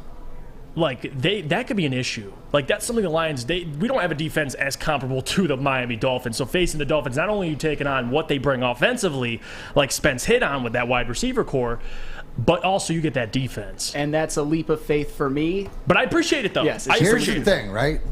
And also, too, with Miami, so with what we're talking about, right? Where you're talking about game manager and Tua and whatever, do you not think that they're working? I'd love to see tape out of there because they got Waddle, because they got Hill, that it's like Goff not being comfortable throwing it downfield. Well, you got DJ Chark and Jameson Williams. You're going to have to learn how to do it. Tua, with his accuracy, like, does anybody not see that maybe they take to him, he gets that more confidence because he's going to have to throw it downfield and stuff like this? And he's accurate. Mm-hmm. He's always been his accuracy is what separates him from Jared Goff. Now, I would think Goff's got arm strength. Does he not? Like, Goff can, it's just the unwillingness to do it. Yeah, no, and I think your point with Tua, though, he's accurate and he needs confidence, which Tyreek, I think, will provide that. Right now in the chat, 70% say the Lions beat the Dolphins, Spence. What do you think about that, Dude, Spence? They got us at 8-1 right now, so that's all I have to think. 8-1 for the Detroit Lions, and we're going to do a quick one on this last prediction because we do got to get to break. But I want to just pitch the idea: Packers at Ford Field. I mean, what are we thinking? Because apparently people think we'll beat them, at the end of the season. I've talked to people, but for your guys at Ford Field, what do you think, D-Mac? You can't, dude, until we prove that we can beat Aaron Rodgers in our house, he has our number. I guarantee this game it's always marked. I mean, it's the game. I'll be there. We'll be there. Whatever like this, be excitement. But I don't expect, until you prove it to me, I can't give you that. That's the Achilles heel. And it's Aaron Rodgers in Ford Field. That's what it is. Yeah, period. I'm with you. I just 61% win. What do you think, Sam? What do you think? Spence, you just got to go with it, bro, and then you roll go back with it, to Spence. it, and then you can yell at all of them together later. No, the Lions are going to lose this game. Aaron Rodgers is the best quarterback in this division by a country mile, and the thing that doesn't get talked about enough about the Packers is they have a really good running game with Aaron Jones and A.J. Dillon and studs on defense. This could be an elite defense. Rashawn Gary, Devondre Campbell, Jair Alexander, Kenny Clark, and Zadarius Smith. Those are dudes. The Packers are still El Capitano in this division. Hey, to correction though, the 7-1, right? Because we only did 8 games, 7-1, right? Yep. 7-1. So, right, exactly. So is that after this game? Is that what we're seeing? We're seeing a win in this. That's what it looks to the like chat, right now. it's close. Hey, listen, this is the closest one the chat has had to decide between because it's 55-45. They have them winning. Okay, so they don't put it at 7-1 in the chat. Yeah, unrealistic, but that's what the chat says. I look at mine. I got them 3-5. 3-5 after 8 games. What do you got them winning? That's me. 3-5. 3-5. How do you got them losing this game? Yes, I do. Is it the Aaron Rodgers factor, or is it? I think this could be close, but like you said, you hit on it. Like until you prove to me you can beat them, you beat them last year at the end because Aaron Rodgers. The set only out the thing I care half. about is when Aaron Jones runs outside. Somebody's there to hit him out of bounds or to hit him. Malcolm Rodriguez. There you go. That's all. Then I know that, okay, there's one baby step. One baby step. That's all I want. And a mile left to go. But right now, we're going to close it. We're going to go to break. But before I do, you have right now, there are 8-1, 7-1. So excited for this season, guys. But before we go to break, I got to tell you about our friends at SMA, because the SMA, the sports marketing agency, helps spread awareness about mental health and substance abuse. Their new podcast, This is the F Word, helps spread awareness of fentanyl and other addictions. Please go to thesportsma.com if you are struggling or know someone who is. Hi, my diamonds. It's Crystal with an X. You want to get hot and perfect like me? Here's my super easy routine. Drink at least a gallon of water before you wake up.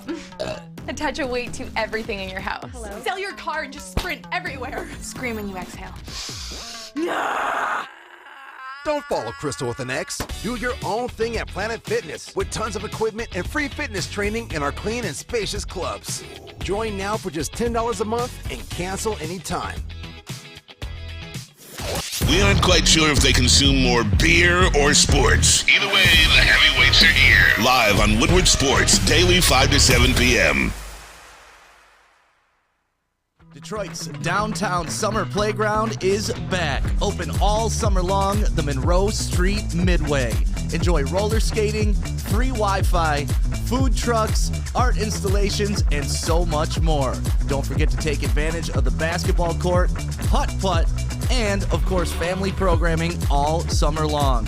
All art installations are done by Detroit artists, and it's a fun, safe event from people 1 to 100. Go to deckedoutdetroit.com. What's going on, everybody? It's nope, not that one. And there it is.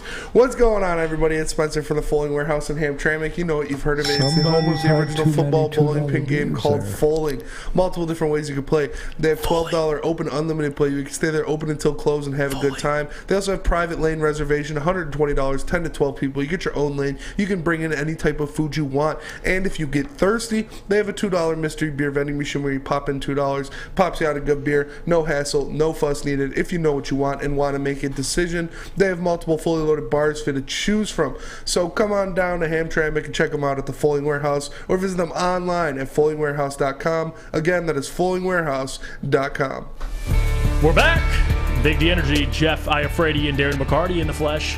4-time Stanley Cup champion. We still got to continue the conversation, but instead we're going to make a little pivot over to the Detroit Red Wings, because I got to pose the question to the chat and to everybody here with us. Who is the biggest X factor for the Red Wings this season? Who needs to step up? And I'll start by giving my answer.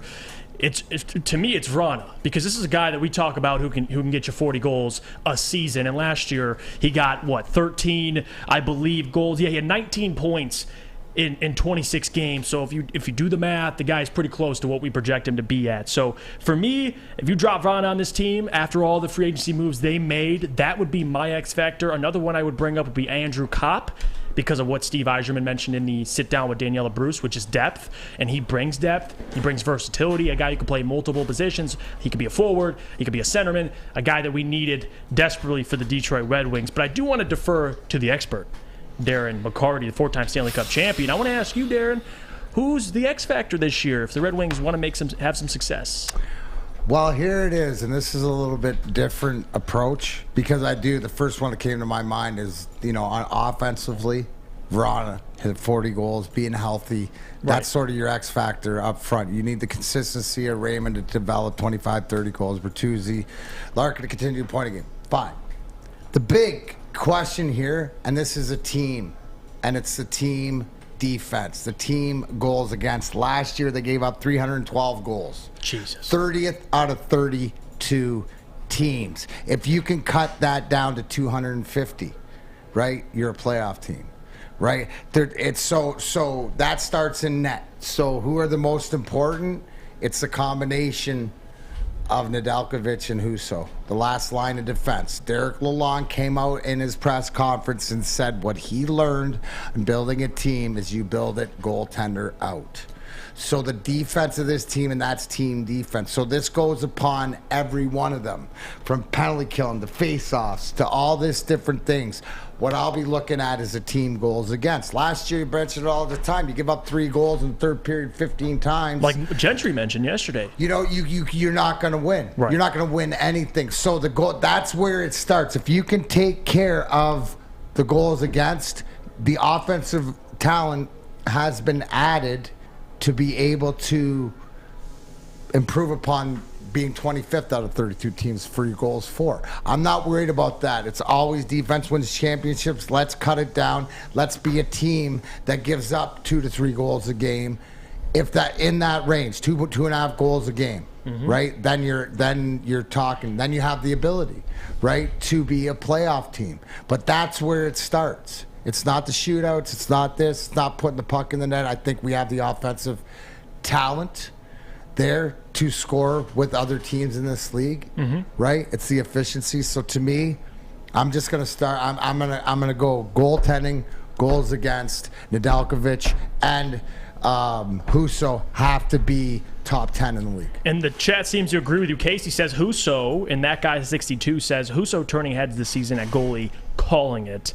And I do see Casey again, Husso or Ned. If they have if one of those kids excel in net, it's a completely different team. So right on, D-Mac. I do want to defer to our guy Spence, who is very knowledgeable about the NHL. What do you think, Spence? Who needs to step up this year? Yeah, I think it's Bertuzzi. Honestly, I think Bertuzzi needs to step up. He needs to show that he can be that consistent 30-goal-a-game guy. He needs to show that he can be that guy who goes out there and plays. Again, I still don't know. People have told me in the chat before that the situation with Canada is still the same as it was last year, so he is probably going to have to miss those games when they travel to D-Mac's homeland. But it's going to take a lot from him with these young guys coming up. He's been talk of trade talks every year, every offseason. So I want to see my guy Bert step up and go out there and put 30 again in the back of the net and show that he can do it consistently. In the away fan brings up Zadina better bring it. We want to see at least 20 goals this year. D-Mac is right. We need better defense. Can't have Mo do everything. Yeah. No, I mean, and that's where team defense comes in. You mentioned it yesterday. We're talking about to go check out Daniela Bruce, our girl that interviewed Steve Yzerman, talking about, when he brings up and he names guys. So the biggest thing that I didn't realize that you're going to see that a guy that Steve Yzerman expects to be the quiet lead. See, we always realize that you need that stalwart guy, and the sleeper here is Haig, right?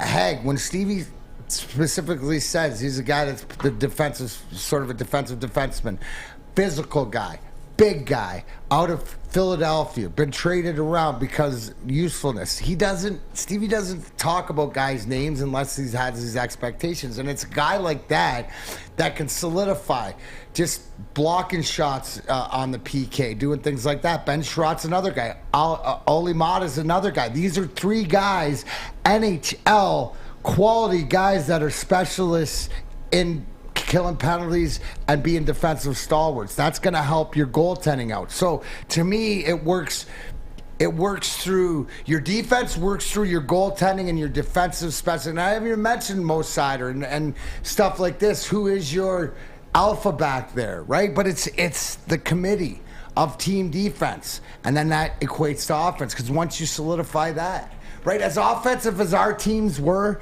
look back. Look at the in defense. the 90s, look at Stevie's evolution from off, that we had to be total team. Look at our best guy. What do we talk about all the time? Right, Sergei Fedorov. Yeah, he was awesome offensively in this. But he won the Selke. He was one of the best two-way players. Pavel Datsyuk, same sort of thing. You need that. Your top guys to be your best two-way players. I mentioned in the chat about somebody asked when the Lions, the momentum of talent, what it is. When I said, when your most talented guys are your hardest working guys, it's easy in the locker room, especially for your soldiers like me. What do you do? Okay, I'll go do that. Might as well. He's doing it. It's only going to get you better. You don't even have to know. It's that machine rolling. That's what Stevie's trying to get.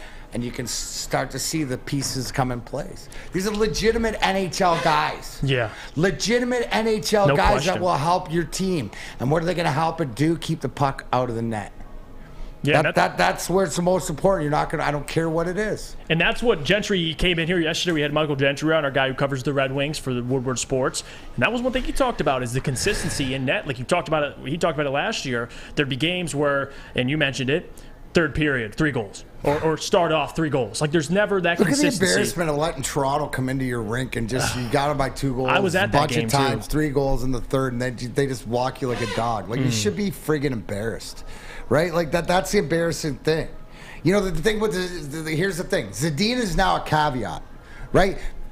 Yeah, great, awesome. But he's almost an afterthought. He's almost the Akuta to if you get anything out of him. It's a bonus. And Stevie, having him still around, believes there's something there. Maybe the new coach we'll see in training camp. But that's a caveat. Because, yeah, if Zadina goes and scores you 20, that means everybody else is playing above the rim. Mm-hmm. So, I mean, it's exciting. But you got to take care of your own end first. In the NHL to win. And you know what else you got to take care of, too? Oh, is your hair. And where are you going to go? The Lady Everybody Jane's. knows we broadcast from the global offices of Lady Jane's Studios. So come into Lady Jane's for an award-winning haircut experience and register. Yes, you can register for a once-in-a-lifetime opportunity to win the car of your dreams from Les Stanford Chevrolet Cadillacs. So Lady Jane's Haircuts for Men, open 7 days a week. Walk in anytime, no appointment necessary. It's wicked awesome. Tell them Big D Energy, Woodward Sports. We sent you. The sports marketing agency would not be who we are without great community partners like Higuera Health and Carol Zuniga. It's an awesome opportunity to partner with your organization. Higuera Health is a comprehensive behavioral health organization. We serve children through older adults with mental health, substance use, and developmental disabilities across Western Wayne counties, and really excited to now be in downriver communities as well. Give us a call at 734-458-4601. Game is won in the trenches, and our big fellas don't mess around. The Woodward Heavyweights on Woodward Sports. You don't have to go to the beach, man. You don't have to get your butt crack full of sand. You just need a little chili peppers, man, to get that glowing beach chili peppers tan. Woo! With 26 locations in the Metro Detroit area and more coming, Chili Peppers Tanning is where you'll find the cleanest salons in the D. Join the Pepper Club for the best deals on unlimited tanning. Head to chilipepperstanning.com. You just need a little chili peppers, man. If you need a place to place your game day bets, I got one. It's oddstrader.com. It's the #1 site for your game day bets, play-by-play updates, live scores, and the best price on every game from multiple sports books. Go to oddstrader.com right now for your best bet. Welcome back on this better, more beautiful Tuesday as opposed to yesterday. It was raining out. I am Jeff Iafrate, filling in for Neil Rule this week, and alongside me, as always, four-time Stanley Cup champion Darren McCarty. And we're going to shift a little bit and pivot onto the Detroit Pistons, and it's a conversation that has been talked about a lot among Pistons fans, and it's Dwayne Casey. And I love Dwayne Casey as a human. He came to the studio, he came to Woodward Sports, he sat in that chair right there, and we interviewed him about a year ago. He was the most down-to-earth, humble, genuine person. Took a picture with him. He's a great guy. But today we're going to discuss, is he on the hot seat after this season? When does he need to produce a winner? And my thoughts on this with Dwayne Casey is he is the perfect head coach right now. The Pistons need a guy who can help them grow, help them progress. Dwayne is that guy. He has a history of doing that. He's won a championship as an assistant head coach. He's won games in Toronto. He's won Coach of the Year. I respect Dwayne Casey. I know people get frustrated because of his rotations, because of his schemes last year, but you have to understand, like, what was he given in Detroit during his time here? Blake Griffin? Are you kidding me? As your number one? Number two being Andre Drummond. Like, this guy has had to make chicken soup out of chicken you-know-what. And that's my issue with it. I feel Dwayne is the perfect head coach for the time being. He's a guy who can win you games. He's a guy who can get your players even better, take them to the next level. And I think eventually, I mean, if you look at it right now, the two oldest head coaches in the NBA, Greg Popovich, Dwayne Casey. So if you're looking at it like that, I think he'll be out the door on his own. I think he'll retire. I think he'll transition into a front office. I don't think he'll be around coaching much longer. But before I get into it and deep dive, D-Mac, Dwayne Casey, I mean, to ask the question, is he on the hot seat after this season? If the Pistons don't have success, what's your thoughts on Dwayne? I think you nailed it in that situation because of the bigger picture. He's inevitably moving upstairs. Yeah. Right, I would see him vice president, whatever, basketball operate, whatever. He's not. So it's just about when's the right time to transition. My question to you would be: is his successor? Who would it be? Is it already in the organization? that means that the conversation's already had, or are they looking at some younger talent? Are they looking at somebody else? What is the game plan of it? I think the beauty of it is like having a Lions clock, which we're going to have to put the Pistons and the Wings on it too. We do. Stuff like this is the conversation is this the timing for the move for him to go on?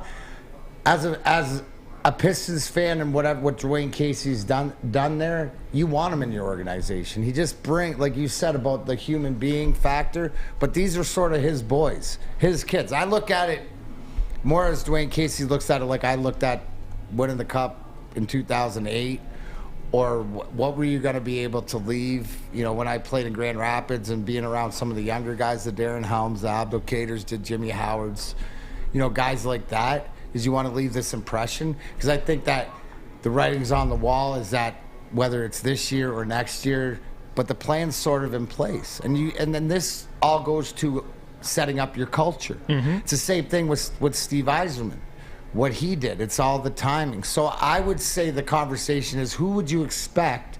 Is there an assistant coach that's going to be there? Or is it a college? Like what when the rumblings come up to that way. But I think right now it's about development. This year it's about development, the Durans, the Ivies, watching Cade grow, seeing what you have. And once this youth right now, it's still molding.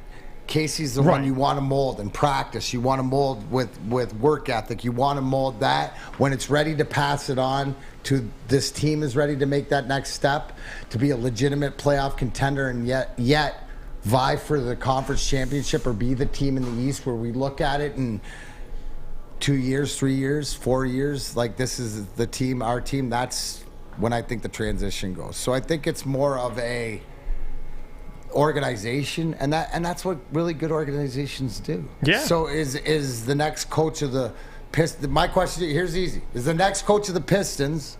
Put this up on the pulse. That's the next coach of the Pistons already in the organization. I think so. Okay. A guy like Jerome Allen, Dwayne Casey. One thing you got to know too is a lot of his assistants are former players. So I'm thinking eventually when the Pistons do decide to hire a coach, I think he'll be a former player as well. They just hired 2 assistant coaches, Rashard Lewis being one of them, a guy that a really good player. Yeah, another really good player. Winner as well. So, in my opinion, he might be already there. And maybe this is the process Dwayne's here for, D-Mac, is to grow that next head coach and to get him established. And I feel like Steve Yzerman and Troy Weaver, they operate in similar ways where they understand the timing of everything. Remember when Blashill, everyone was rooting for Blashill to get out, and you always said, guys, there's a time and a place. No, there's a time and a place. Here's the thing, and it must be the water at LCA. We all want to drink it because they're operating under the same context. Is that hashtag, we say hashtag Wiser Plan 1919, right? But it's almost hashtag Holmes, right? And I think it's just the process of building for the future and what's the best in the development for this organization. Dwayne Casey, I'm sure if you asked him, doesn't think he'll be the head coach of the next time the Pistons win a championship. But I guarantee you he's going to be in the organization or expects to be in the organization. Mm-hmm.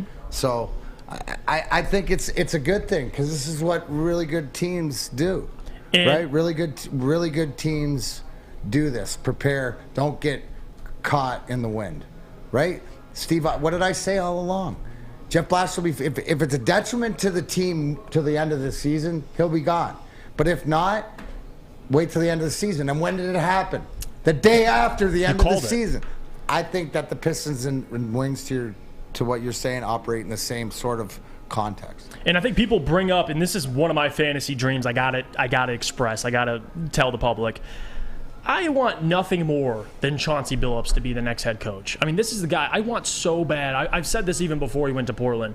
And now that he's in Portland, a part of me is like, I'm hoping Portland just loses a bunch of games so Chauncey can eventually move to Detroit. Because I see comments, that guy 62, Chauncey ain't leaving Portland. D. Smitty says, Chauncey Billups for coach. And I see another one, guys talking about Billups. He does. Big play Jay. Billups has at least 3 more years in Portland. So the timing might not work out, but certainly if I had to pick, that would be my choice. But I'll defer to Spence first. Spence, What's your opinion on Dwayne Casey this year, man? Man, it's like you said, like Troy Weaver even said it, he is the best coach in the world for this job that he's in now. To develop these young guys, to put them forwards. They're not rushing him to produce a winner anytime soon. Obviously, this year we're going to see it a little different because they're not trying to lose anymore. So we are going to see this team actually being competitive at the end of the year. That's why I have them, closing in on 40 games. I got them at like 35 because I think that will actively not losing will just result in 3 to 5 wins at the end of the year. So I think, I don't think Dwayne Casey's in the hot seat yet. I'm not sure. I'd have to look over some head coaching candidates, see who's available because, I like Chauncey, but I don't know. I kind of want somebody like from a Popovich tree. Like we see what those guys on the Greg Pop tree do in the NBA, so that would be huge. I'm not really, player coaches don't always work out too often. We've seen a lot of them filter through the NBA and not work out too often. But we'll see. We'll see. There's a lot still going on. There's a lot to be discussed. But I wouldn't be mad if they gave Dwayne Casey a couple more years to get this right. And you brought up a great point too, Spence. Like talking about that Greg Popovich coaching tree, and some of those guys don't work out, but some of them, when they work out, they work out. Like Ime Udoka, for example. This is a guy that we interviewed before we hired Dwayne Casey. Yeah. Didn't end up getting Ime Udoka.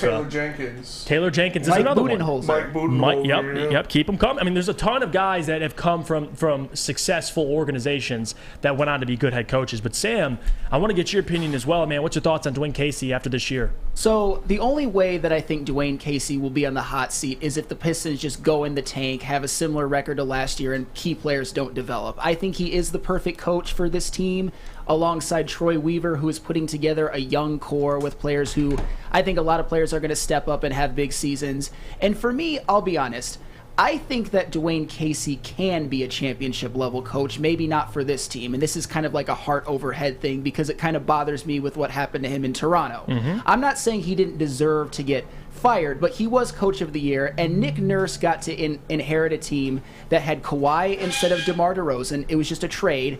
Kawhi is obviously 5 times the player that DeMar DeRozan is. Of course. They got to play in the Eastern Conference that had no LeBron, and LeBron personally fathered the city of Toronto his entire tenure in the East. And then in the finals, they got to play a team, a Nick Nurse coached Toronto Raptors got to play a team that in the Golden State Warriors, in which Kevin Durant was hurt and Klay Thompson got hurt. So for me, I'm just really rooting hard for Dwayne Casey. I don't know if he's going to be here when the Pistons are ready to win a championship, but I think he is the perfect coach for them right now, barring a complete and utter collapse by the Pistons. Yeah, that championship run by the Raptors is one of the luckiest things that has ever happened. Like, that Warriors team getting injured, you saw it, like, when Kevin Durant was in, even when Klay Thompson was out, when Kevin Durant came back and played, they were up by like 25 in the first half. And it's like, all right, this is over. They're going to get swept. And then he gets hurt, and the Raptors win because it was Steph Curry running around by himself. Yeah, no doubt. And even against the the 76ers. Yeah. Like the Game bounce, 7, the bounce, like so many things. And that's why I get so frustrated. I will not take, and I'm going to add an addition to this show. When I'm on the show, Neil has his no Joe Dumars, no Miguel Cabrera slander.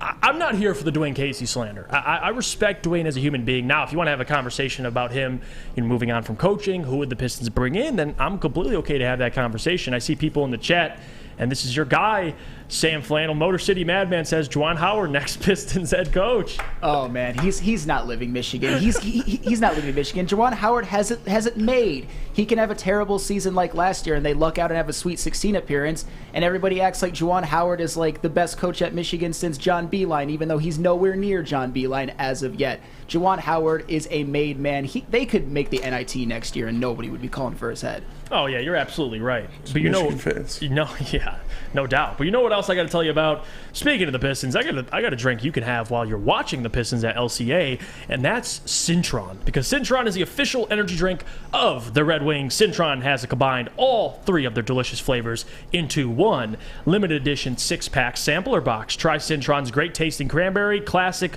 and sugar-free. Listen, I have these all the time. They're delicious. All in one pack. Pre-order your Cintron 6-pack sampler box today at cintronworld.com/Red Wings. Get energized with Cintron. New to the game or a season better? OddsTrader.com has everything you need to make the right bet ahead of kickoff. Begin your handicapping journey with OddsTrader. Improve your edge by finding the best price on every game from sportsbooks in your backyard. Take advantage of the numerous sign-up bonus offers to pad your bankroll. Dive into key game statistics, player performance, and even account for the projected game day weather. Best of all, you can use the OddsTrader Bet Tracker to keep a log of your action. Welcome to OddsTrader, and best of luck. A ton of fun, a ton of sports, and a ton of man meat. Welcome to the Woodward Heavyweights, live daily 5 to 7 p.m. on Woodward Sports. Hey, this is Mr. Kearney, Chief Academic Officer at Academy of Warren. I want to welcome you to the brand new field house. The state-of-the-art facility has a regulation basketball court, volleyball court, soccer field. It can be used for 7-on-7 football. Our K-8 academic features AM, PM, latchkey, small classroom sizes, Learning Street, futuristic media center, free breakfast and lunch, Holton Mifflin curriculum, academic games, K-8 athletics, and more. Enroll today at academywarren.net. All summer long, the Monroe Street Midway is open in downtown Detroit. Enjoy basketball, roller skating, mini golf, art, live music, food trucks, and more. A fun, safe event for everyone between the ages of 1 and 100. Go to deckedoutdetroit.com for more info.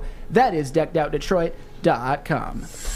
We're back. Big D Energy getting towards the end of the second hour.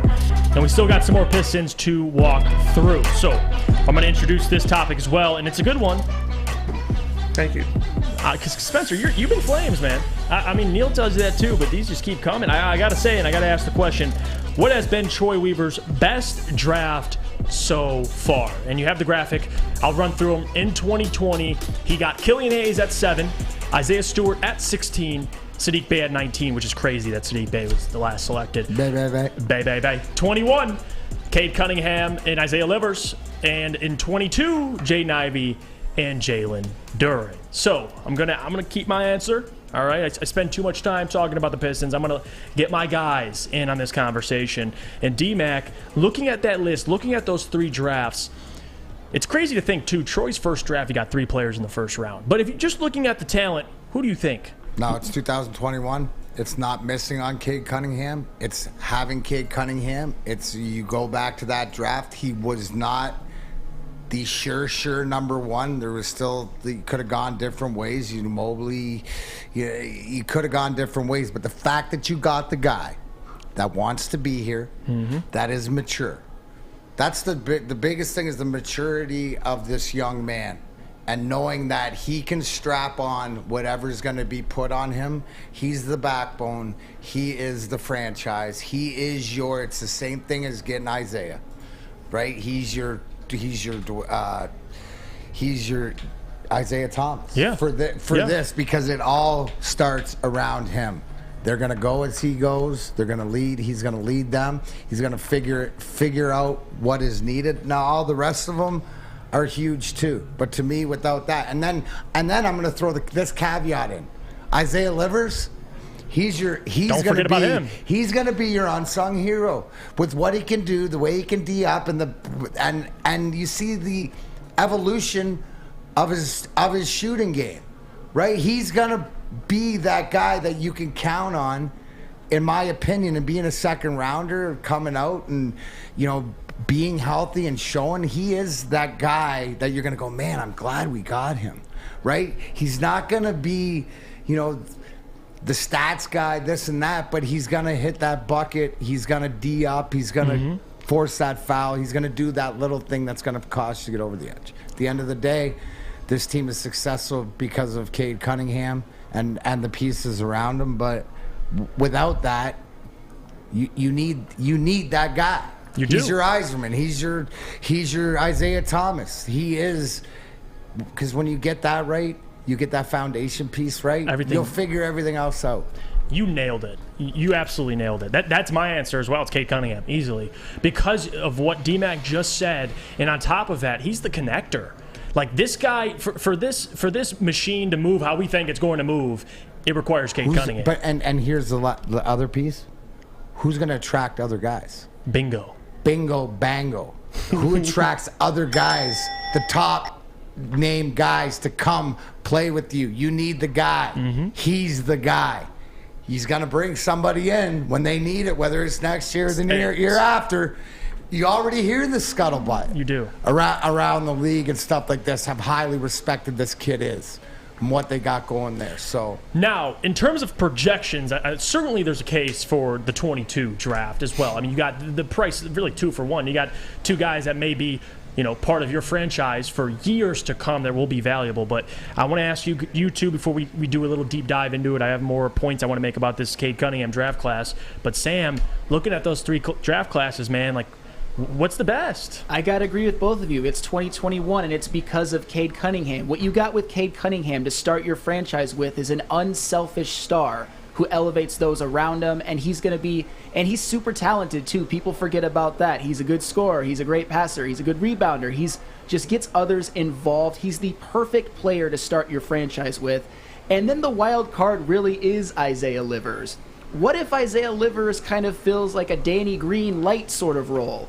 That would be pretty damn good of a pick for a second rounder. Danny Green light. Danny Green light. But every winning team has a guy somewhat like Danny Green. But for sure. Knock him down. 2020, I still don't love the Killian Hayes pick. He's still 30-20 to me. Isaiah Stewart, I'm not sure about. And Sadiq Bey, for as great as we all say he was last year, his percentage from the floor was 39.6%. I'm not saying that that's the end-all, be-all because he shot more threes, and he is extremely streaky. He can get hotter than anyone, but he needs to clean it up a bit. And 2022, I don't want to go into projecting just yet. Neither of them have played a game. But if I'm going to say this, I think Jaden Ivey's ceiling is your second best player on a championship team, and I think Cade Cunningham's is your first best player, just off of initial seeing Cade play for a year and projecting Ivey. Yeah, I'm disagreeing with you guys. I'm going 2022. I do, I like it. I love Cade Cunningham. He is probably my favorite athlete in Detroit at this moment. It's between him and Mo Sider. He is, our franchise. I hope he is our point guard for the next 20 years. But it's easy. It was kind of like a slam dunk.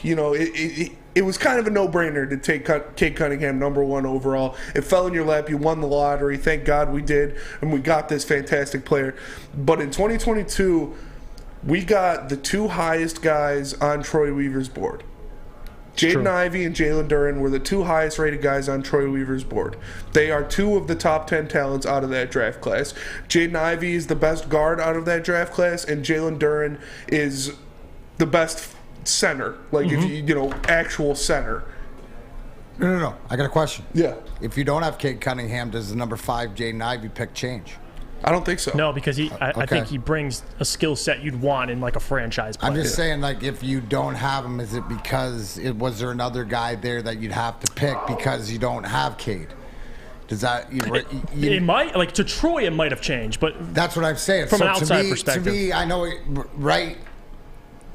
It's the caveat. It's almost like you got to take Cade out of it. You got to take the 20. You almost got to take the 20, in my opinion. Take him out of it because he is the pillar piece. But who's the most important draft around him, right? To what Spenny said is that he got the 2 guys that he wanted in this draft to go with Cade, right? So if you take Cade out of it, there may be a bigger question: who's got the better supporting cast? But to your point, you make a great point. That's a great point.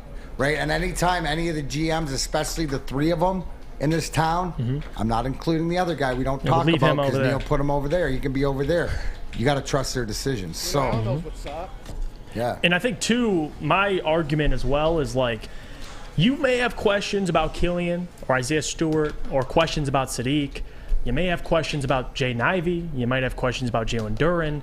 There is no question about Cade Cunningham. And partly is because we got to see him play this year. But that's kind of where I sway to as well. If we're talking the best draft, Spencer's absolutely right. In terms of value, I would argue Spencer's right. In terms of value and projecting these players, I think when it's all said and done, you can look at this 2022 NBA draft and see what the Pistons got.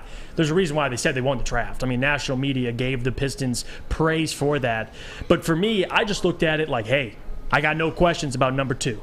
So I'm sticking with Cade Cunningham. But certainly it's worth a conversation. Right now, in the poll, we put in the chat 51 votes, 2% for 2020. We have 43% for 21, and then 55 agreeing with Spence in 2022. And I can see why. I mean, the potential is there, and the projection is there. But certainly, this just shows, guys, 3 drafts with Troy Weaver. Dude's nailed all 3 of them. You got 3.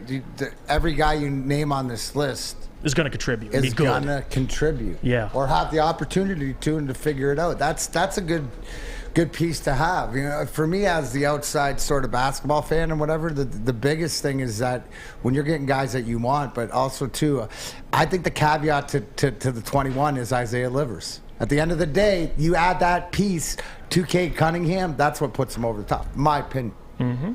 No, you're spot on. I think Isaiah Livers this year has a chance to be an X factor and make an impact. But we got to go to break. But before we do, speaking of defense and speaking how well Livers plays defense, we got our own personal defense here at Woodward Sports. Well, you know what? If he's playing that well, you want to call him the Guardian, you can be Guardian Alarm. Because you know Guardian Alarm keeps you safe and gives you peace of mind, whether you're at home or on the road. 24 hours, 7 days a week. Local monitoring makes sure what is important to you is safe. So if you want to be part of the Big D Energy Woodward Sports team, you can be. Give Guardian Alarm a call today. 1-800. Stay out. That's 1-800. Stay out. 112 straight days of flannel protection. Give them a call. 1-800. Stay out. Get out of my house. You so much. Get out of here. Get out of here. Guardian Alarm, your local security experts, and tell them Big D Energy sent you. Hi, my diamonds. It's Crystal with an X. You want to get hot and perfect like me? Here's my super easy routine. Drink at least a gallon of water before you wake up. Attach a weight to everything in your house. Hello. Sell your car and just sprint everywhere. Scream when you exhale. Don't follow Crystal with an X. Do your own thing at Planet Fitness with tons of equipment and free fitness training in our clean and spacious clubs. Join now for just $10 a month and cancel anytime. A ton of fun, a ton of sports, and a ton of man meat. Welcome to the Woodward Heavyweights, live daily 5 to 7 p.m. on Woodward Sports. It's a great day to get some Centron in your life. Okay. There it is. Centron, here we go. Gotta grab the cranberry. Oh wait, it's 2 for $4. Gotta double up with the classic as well. Centron World, baby. Centron, available at select Krogers, and if you want to know how, go to @CentronWorld.com. You get dope like me. You know what? Why wait?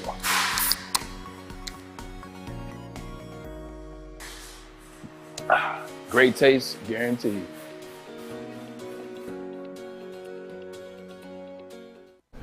What's up out there, folks? D-Mac here for Big Frog. Get a free Woodward Sports t-shirt. That's right, a free Woodward Sports t-shirt all month long at Big Frog in Novi. Just stop in and tell them that Woodward Sports sent you. They will print you one on the spot. So go to Big Frog Novi today, get your free t-shirt, or visit them online, bigfrog.com/Novi. Welcome back, guys. It's Big D Energy. And it's, of course, me, Jeff Iafrate, filling in for Neil Rule, 4-time Stanley Cup champion Darren McCarty. And we're at that part of the show where you guys can drop your questions. D-Mac will answer them. I will deliver the message for you. And we got a ton of questions coming in already. And I do want to start with Casey. Ask D-Mac, with the Red Wings' recent trade acquisitions, can you see Edvinsson, Bergeron, or Soderblom cracking the NHL lineup this coming season? You know what? It could be one. It could be all of them. I think that going into training camp, Stevie's got, an idea that if he wants Edvinsson to have an impact, like not even to the level of Sider, but to be ready to play in the NHL. As far as Bergeron, he's going to get a shot. All these guys are going to get a shot. It's whether they're ready to play or not, and what the development is. It's that's the biggest part. And Steve Yzerman mentioned it when he talked to Daniela Bruce, is that he wants to have to make tough decisions. I want him to have to make tough decisions. He's the guy I want. #Yzer playing 1919. Yes, but so keep an eye on everybody. Keep an eye on everybody. Those 3 guys there have proven their development in the past, and if they can continue to develop like a Sider did going into camp, like a Raymond did into camp, there's no reason why these guys won't be on the roster. No, absolutely. Patty Grimes with another question. This got a personal to me, D-Mac. D-Mac, what's your favorite Italian dish?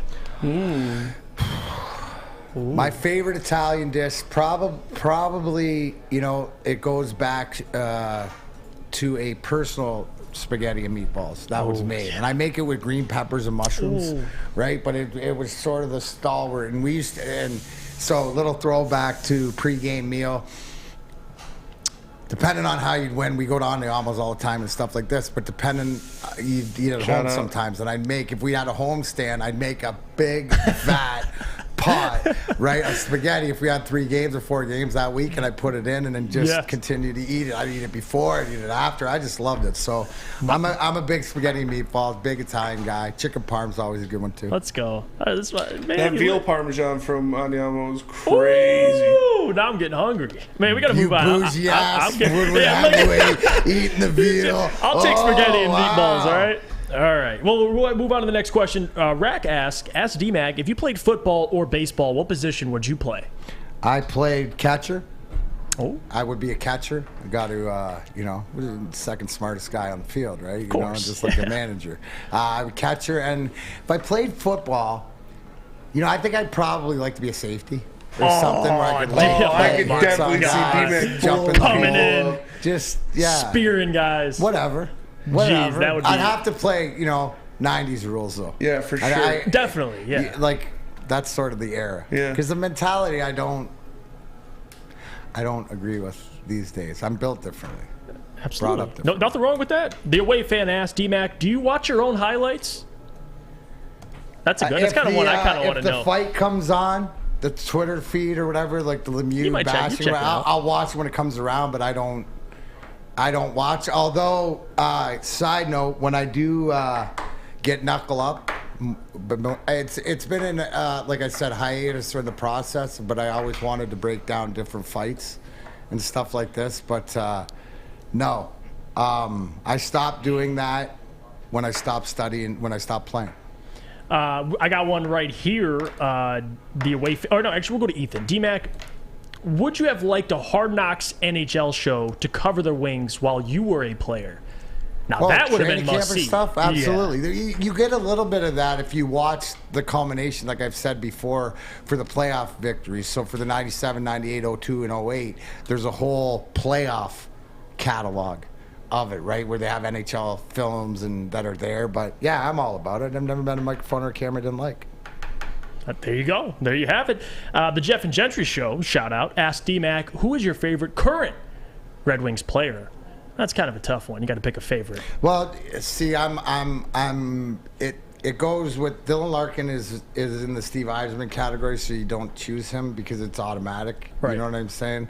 But Bertuzzi's my favorite guy. I'm a big Giovanni Smith guy. I'd like to see, because I see what he brings to the table and stuff like that. But, a lot of questions to him. But I love the way Bert plays. It's figuring out that combination of old school and new school. And what I really liked it, and I don't think it's talked about enough last year, is how he's evolved sort of discipline-wise, not taking as many stupid penalties and stuff like this. So plays with emotion. Gotta love it. I think he's a big part of this team. No doubt about it. Ask D-Mac. Big Play Jay asks, favorite place in Canada to visit? Toronto, Montreal, or Quebec?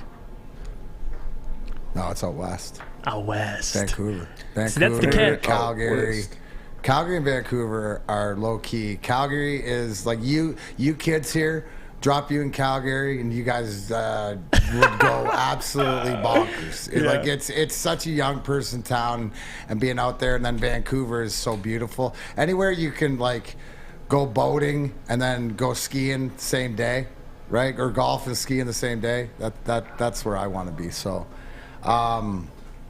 yeah, Montreal's cool, great poutine, good scenery, stuff like that. But I'm a west guy. Yeah, no, I've actually, it's crazy. I've never been to Canada.